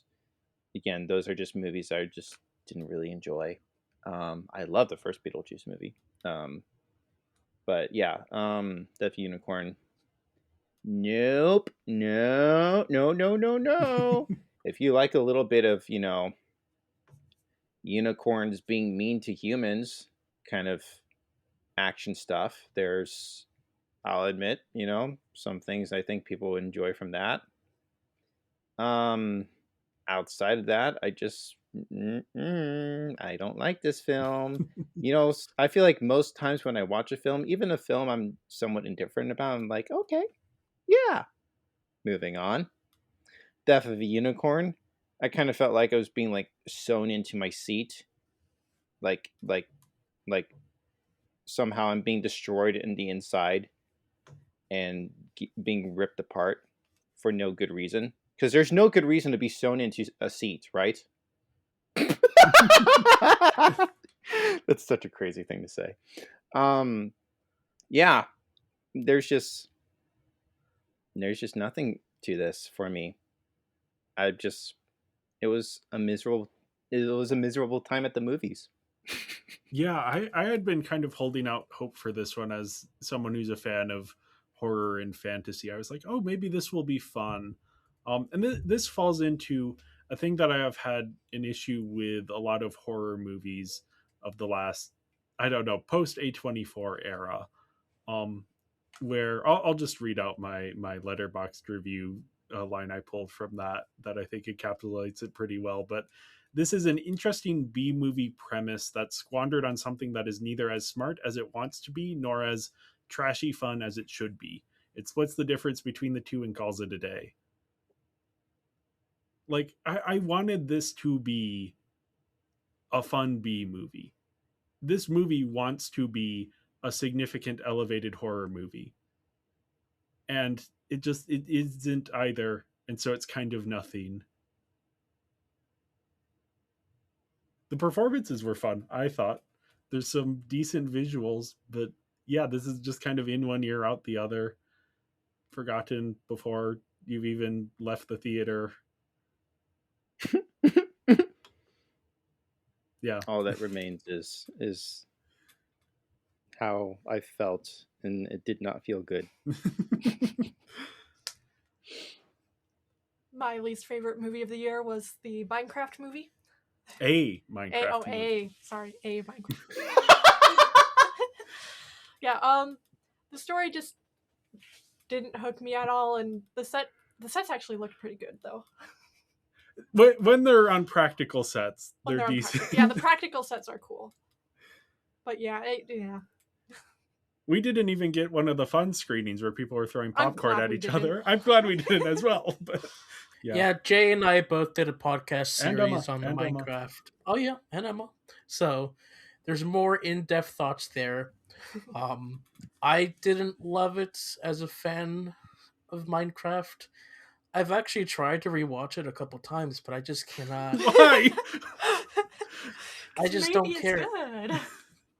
Yeah, Well, like maybe the people enjoying it are like seeing something I don't. I just can't get past like the first. No. And the Just- I faces don't on all enjoy it. the like the zombies and The textures are They're all just, wrong. It's Sorry, I know, Christopher. You have very different feelings about this one. From the moment the teaser trailer dropped, I knew that we were in for something special.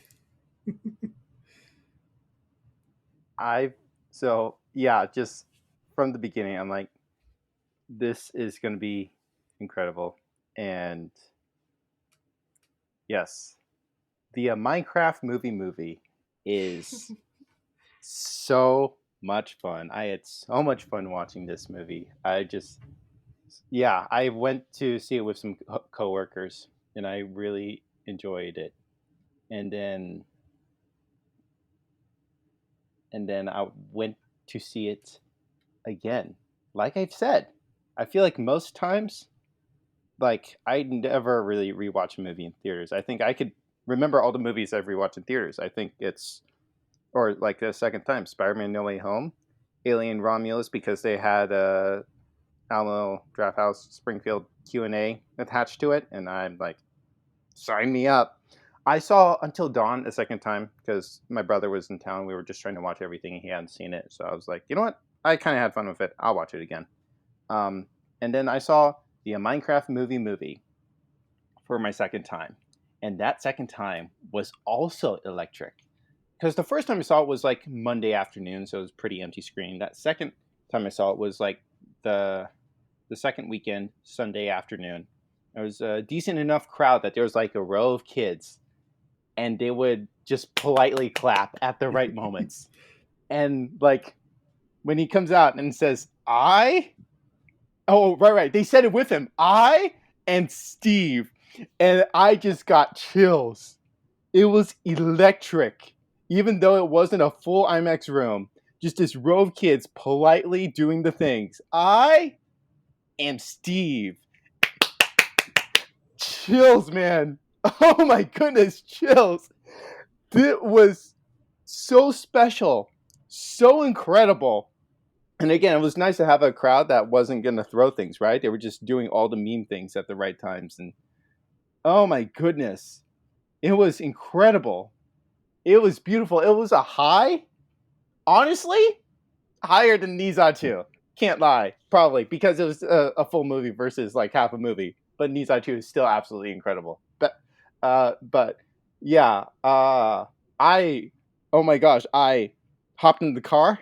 I put on some Kubla Khan as I drove to the other theater to watch Disney Snow White. And I had so much joy and whimsy in my heart. I enjoyed Disney Snow White. Oh my goodness. And I said, you know what? I have to experience this again.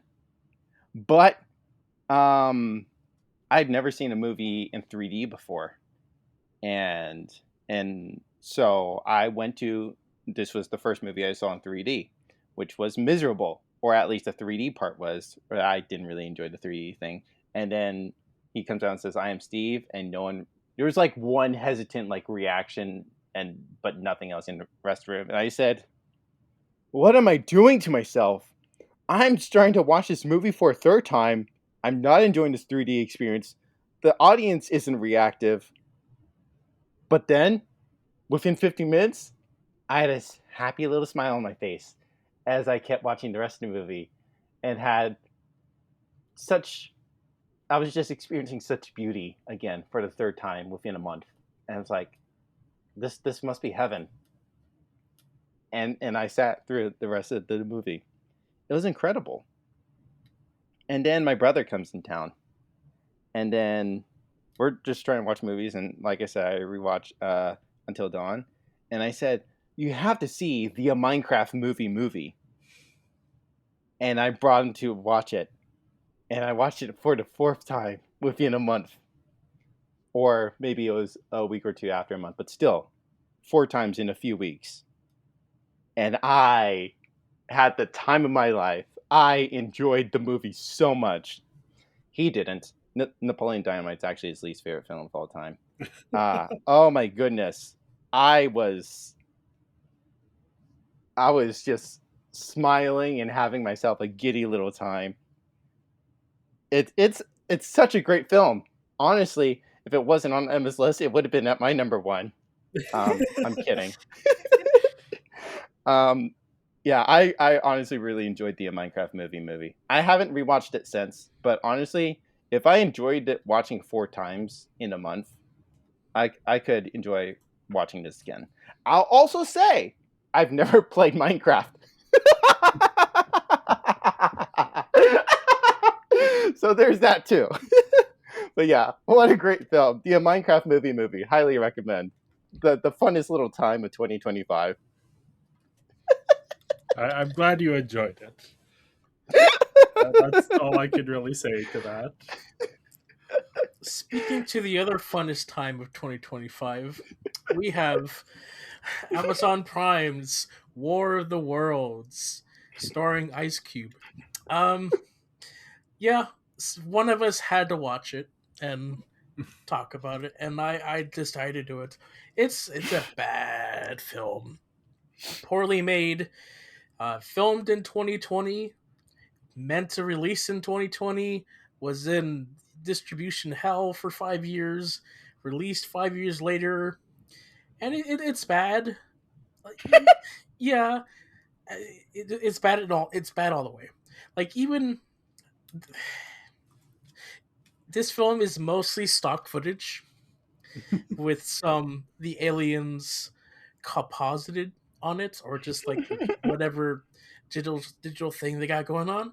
But then this film is also so disrespectful and in bad form by compositing the aliens onto real war footage and real disaster footage. Oh my goodness. Even to the point where they almost played a footage of a plane blowing up and crashing in midair at an actual disaster. But they thought, oh, that's too far. Why don't we just recreate it bit for bit in CG? Changing absolutely nothing. Performances not great. Nobody was into it. They were just phoning it in, trying to get that paycheck. Yeah, it's not interesting. Even for like watching it because it's bad, it's not an interesting movie to watch. So yeah. Yeah, that's why I decided to skip it. It didn't seem like it was gonna be anything worth checking out. It'd be a miserable movie to watch alone. Yeah. I don't know how you did it, John, man. I mean, yeah. I mean, I guess I had like that one high in my life at that point. I don't know. And that dragged me down. That dragged me down. Yeah. So that's it for what we have of this year. So why don't we talk about what are our most anticipated films of next year? Yeah.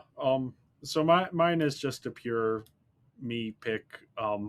Wuthering Heights, Emerald Fennell's Wuthering Heights. Anytime anything comes out about this movie, everyone online freaks out.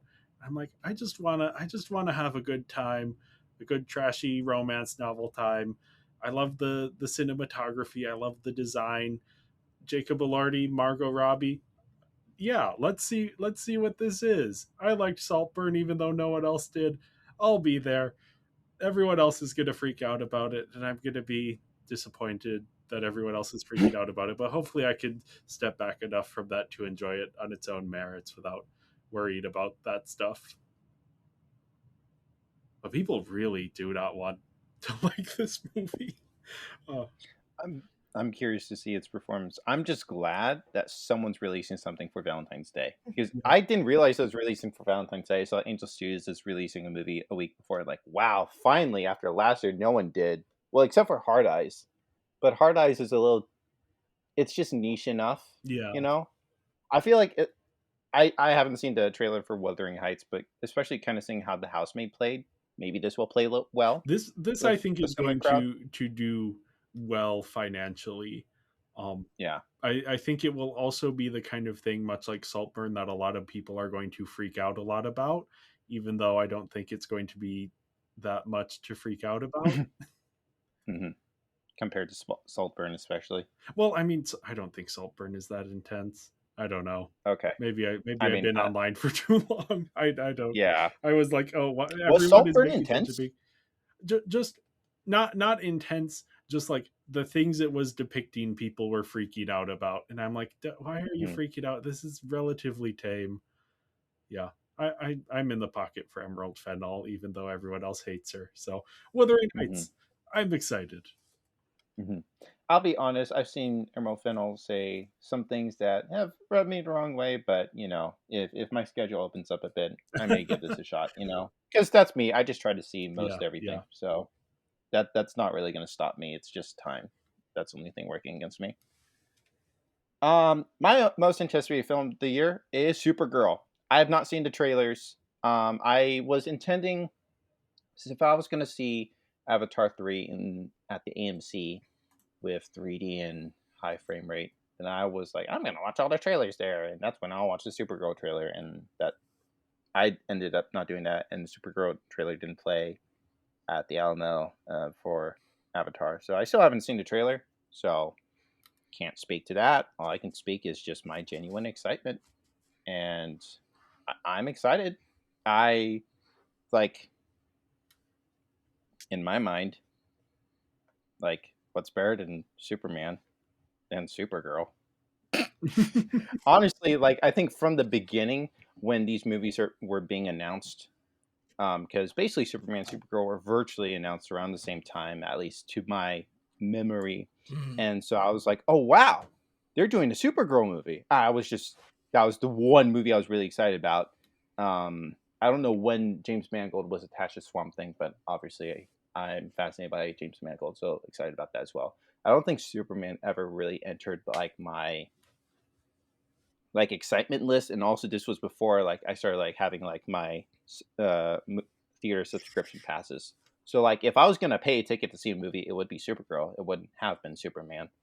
And then also kind of hearing about like what the movie is based on, the graphic novel. I've not read that comic book, but I was intrigued. I've actually purchased it. I haven't read it yet, so I may try to do that. But yeah, I'm kind of excited, fascinated. I also think Supergirl was kind of like the first popular comic book character that I found myself kind of fascinated by. I probably shared. I did grow up in LA. I saw the iconography of Iron Man was released, and that's nostalgic to me. But I think like as a superhero character that I kind of was like actively like, oh, that's interesting, because 10ish years ago there was a CW show. I had never seen it, but I was just like, ooh, that seems cool to see like Supergirl. That was kind of like one that kind of captured my attention that way. And so I've still never seen the show, and I hear mixed things, especially as the show progressed. So to finally get a movie, thank heavens, because TV shows are long and stuff. So just 2 hours of Supergirl, and I'm really, really, really, really, really, really, really excited about that. And then we watched Superman, which, by the way, also Superman had Beck Bennett, who was in SNL. I remember seeing that announced. I got excited, forgot about it, and then he appears in the movie. I flip out. I'm like, oh my gosh, Beck Bennett, he's so good. But anyways, then definitely Superman, if you haven't seen it, but I'll say it encourages the or like prepares the audience for Supergirl, and that made me go like, oh my goodness, and got me even more excited about Supergirl. So I am very, very, very, very, very excited about Supergirl. So I was just looking at the movies that are releasing next year, and I'm just like, yeah, I don't know what else to say. I think there are definitely movies I'm very fascinated and excited about. Maybe don't have as many details that maybe I'd like more than Supergirl, but I just don't know yet. But also, like, there's just so many movies that release that you just never hear about, and you walk in and you're like, wow, that was really good. Kind of even similar to like Train Dreams, which is like, well, I'll watch it, and then like, oh my goodness. And yeah, I don't necessarily expect me to maybe end up with a comic book movie in my top 5. We'll see. Maybe, maybe not. I mean, but I still can be excited. I'm excited for Doomsday, honestly. But I'm really, really, really, really, really, really, really, really excited about Supergirl. I'm curious about the casting. I hope it's really good. I liked Supergirl. She was a character in the recent Game of Thrones show, and I liked her there. I'm curious to see how she does here. Supergirl For a in Game second, of I thought Thrones. you meant Supergirl. The character was in Game of Thrones. Not I think it's Millie Alcock is her name. Yes, yes. I'm also really excited to see Lobo. Yeah. Doesn't really have that many live action appearances, so getting to see what I assume is perfect casting for Lobo will Yeah. work out. Yeah, yeah. First Supergirl film since Helen Slater. I don't think we've quite had a perfect adaptation of the character in live action. She's done really well in animation, but yeah, I'm looking forward to this one. My most anticipated is Dune Part 3. I've liked the first 2 so far, so I'm guessing I'll like the third. Yeah, I'm curious to see where, as someone who has read the books, I'm very curious to see where they take this one. I'm curious. I like the first part more than the second part, so we'll see how my feelings will go with this. But definitely curious, definitely anticipating it. Probably will pay the $20 to see it in a real IMAX screen. So Maybe this year I'll finally watch the films. We'll see. Well, my most anticipated film of this year is Star Wars The Mandalorian and Grogu, which is, let's be honest, it's just season 4 of The Mandalorian in film form. And that's how it looks, because it looks like a TV show, and they didn't really change anything for the lighting. Hey, I felt that season 3 did not work as a TV show, and it should have been in a film, and I hope that now that it's a film, it works as a film. So I'm excited to see these characters again. I love these characters. I think it's just going to be a fun time. Hopefully, it's nothing too dramatic, just a solid adventure with Mandalorian and Grogu. That's kind of what it looks like it's trying to be advertised as. So, yeah, we'll see what happens. Yeah, I like the poster. I'm toying with the idea of not seeing this one. I haven't seen season 3 of The Mandalorian, so I'm like, I don't know. I don't know which is more subversive, to not see this or to see this having not seen season 3 of The Mandalorian. I have to decide which one I'm gonna do, because it's one or the other. Mm-hmm. Maybe I'll watch the Jack Black episode of season 3 of The Mandalorian, because that is the only thing I've seen of season 3 of The Mandalorian that makes me go, huh, that's interesting. I've only seen the stills of that. I know people hate it, which makes me more curious to see it. I mean, there's also fan edits of a film length of that you could watch. No. I have no interest in Mandalore or its culture or any of that. That's just, yeah. Boo. Anyway. It's more interesting in Clone Wars than it is in this. I've not seen any of The Mandalorian, so I will be skipping this because I don't see myself sitting down to watch a TV show of a franchise that I'm not that invested in. Several TV shows, because it's interconnected. Anyway. It's a mess. It's, yeah. If I'm gonna watch Star Wars, if I'm gonna take my time to watch a TV show of theirs, it's gonna be Andor, personally, because I've never seen it. I hear good things about it, and that's what I'll dedicate my time towards. Well, that's all we have for this year, and that's what we're looking forward to next year. Anything Yeah. else you guys want to introspect Oh, here? I don't know. I did want to, since we didn't bring it up, I did want to bring up Thunderbolts. Since we brought up the other Fantastic Four, I just wanted to say Thunderbolts was fun. Did have space for it in my honorable mentions, but thought it deserved a little shout out. Didn't care for the ending, but most of it was good. Yeah, Thunderbolts as a whole didn't really work for me, Oh, honestly. interesting. I thought it was Yeah, a little. I enjoyed it. Anyway, that's I'm glad you did. Anyway, that's it. That's it. So, yeah, that's it. It's 3.5 hours. Thank you guys for listening. If you're still here, and we will see you all next year. Bye. Bye.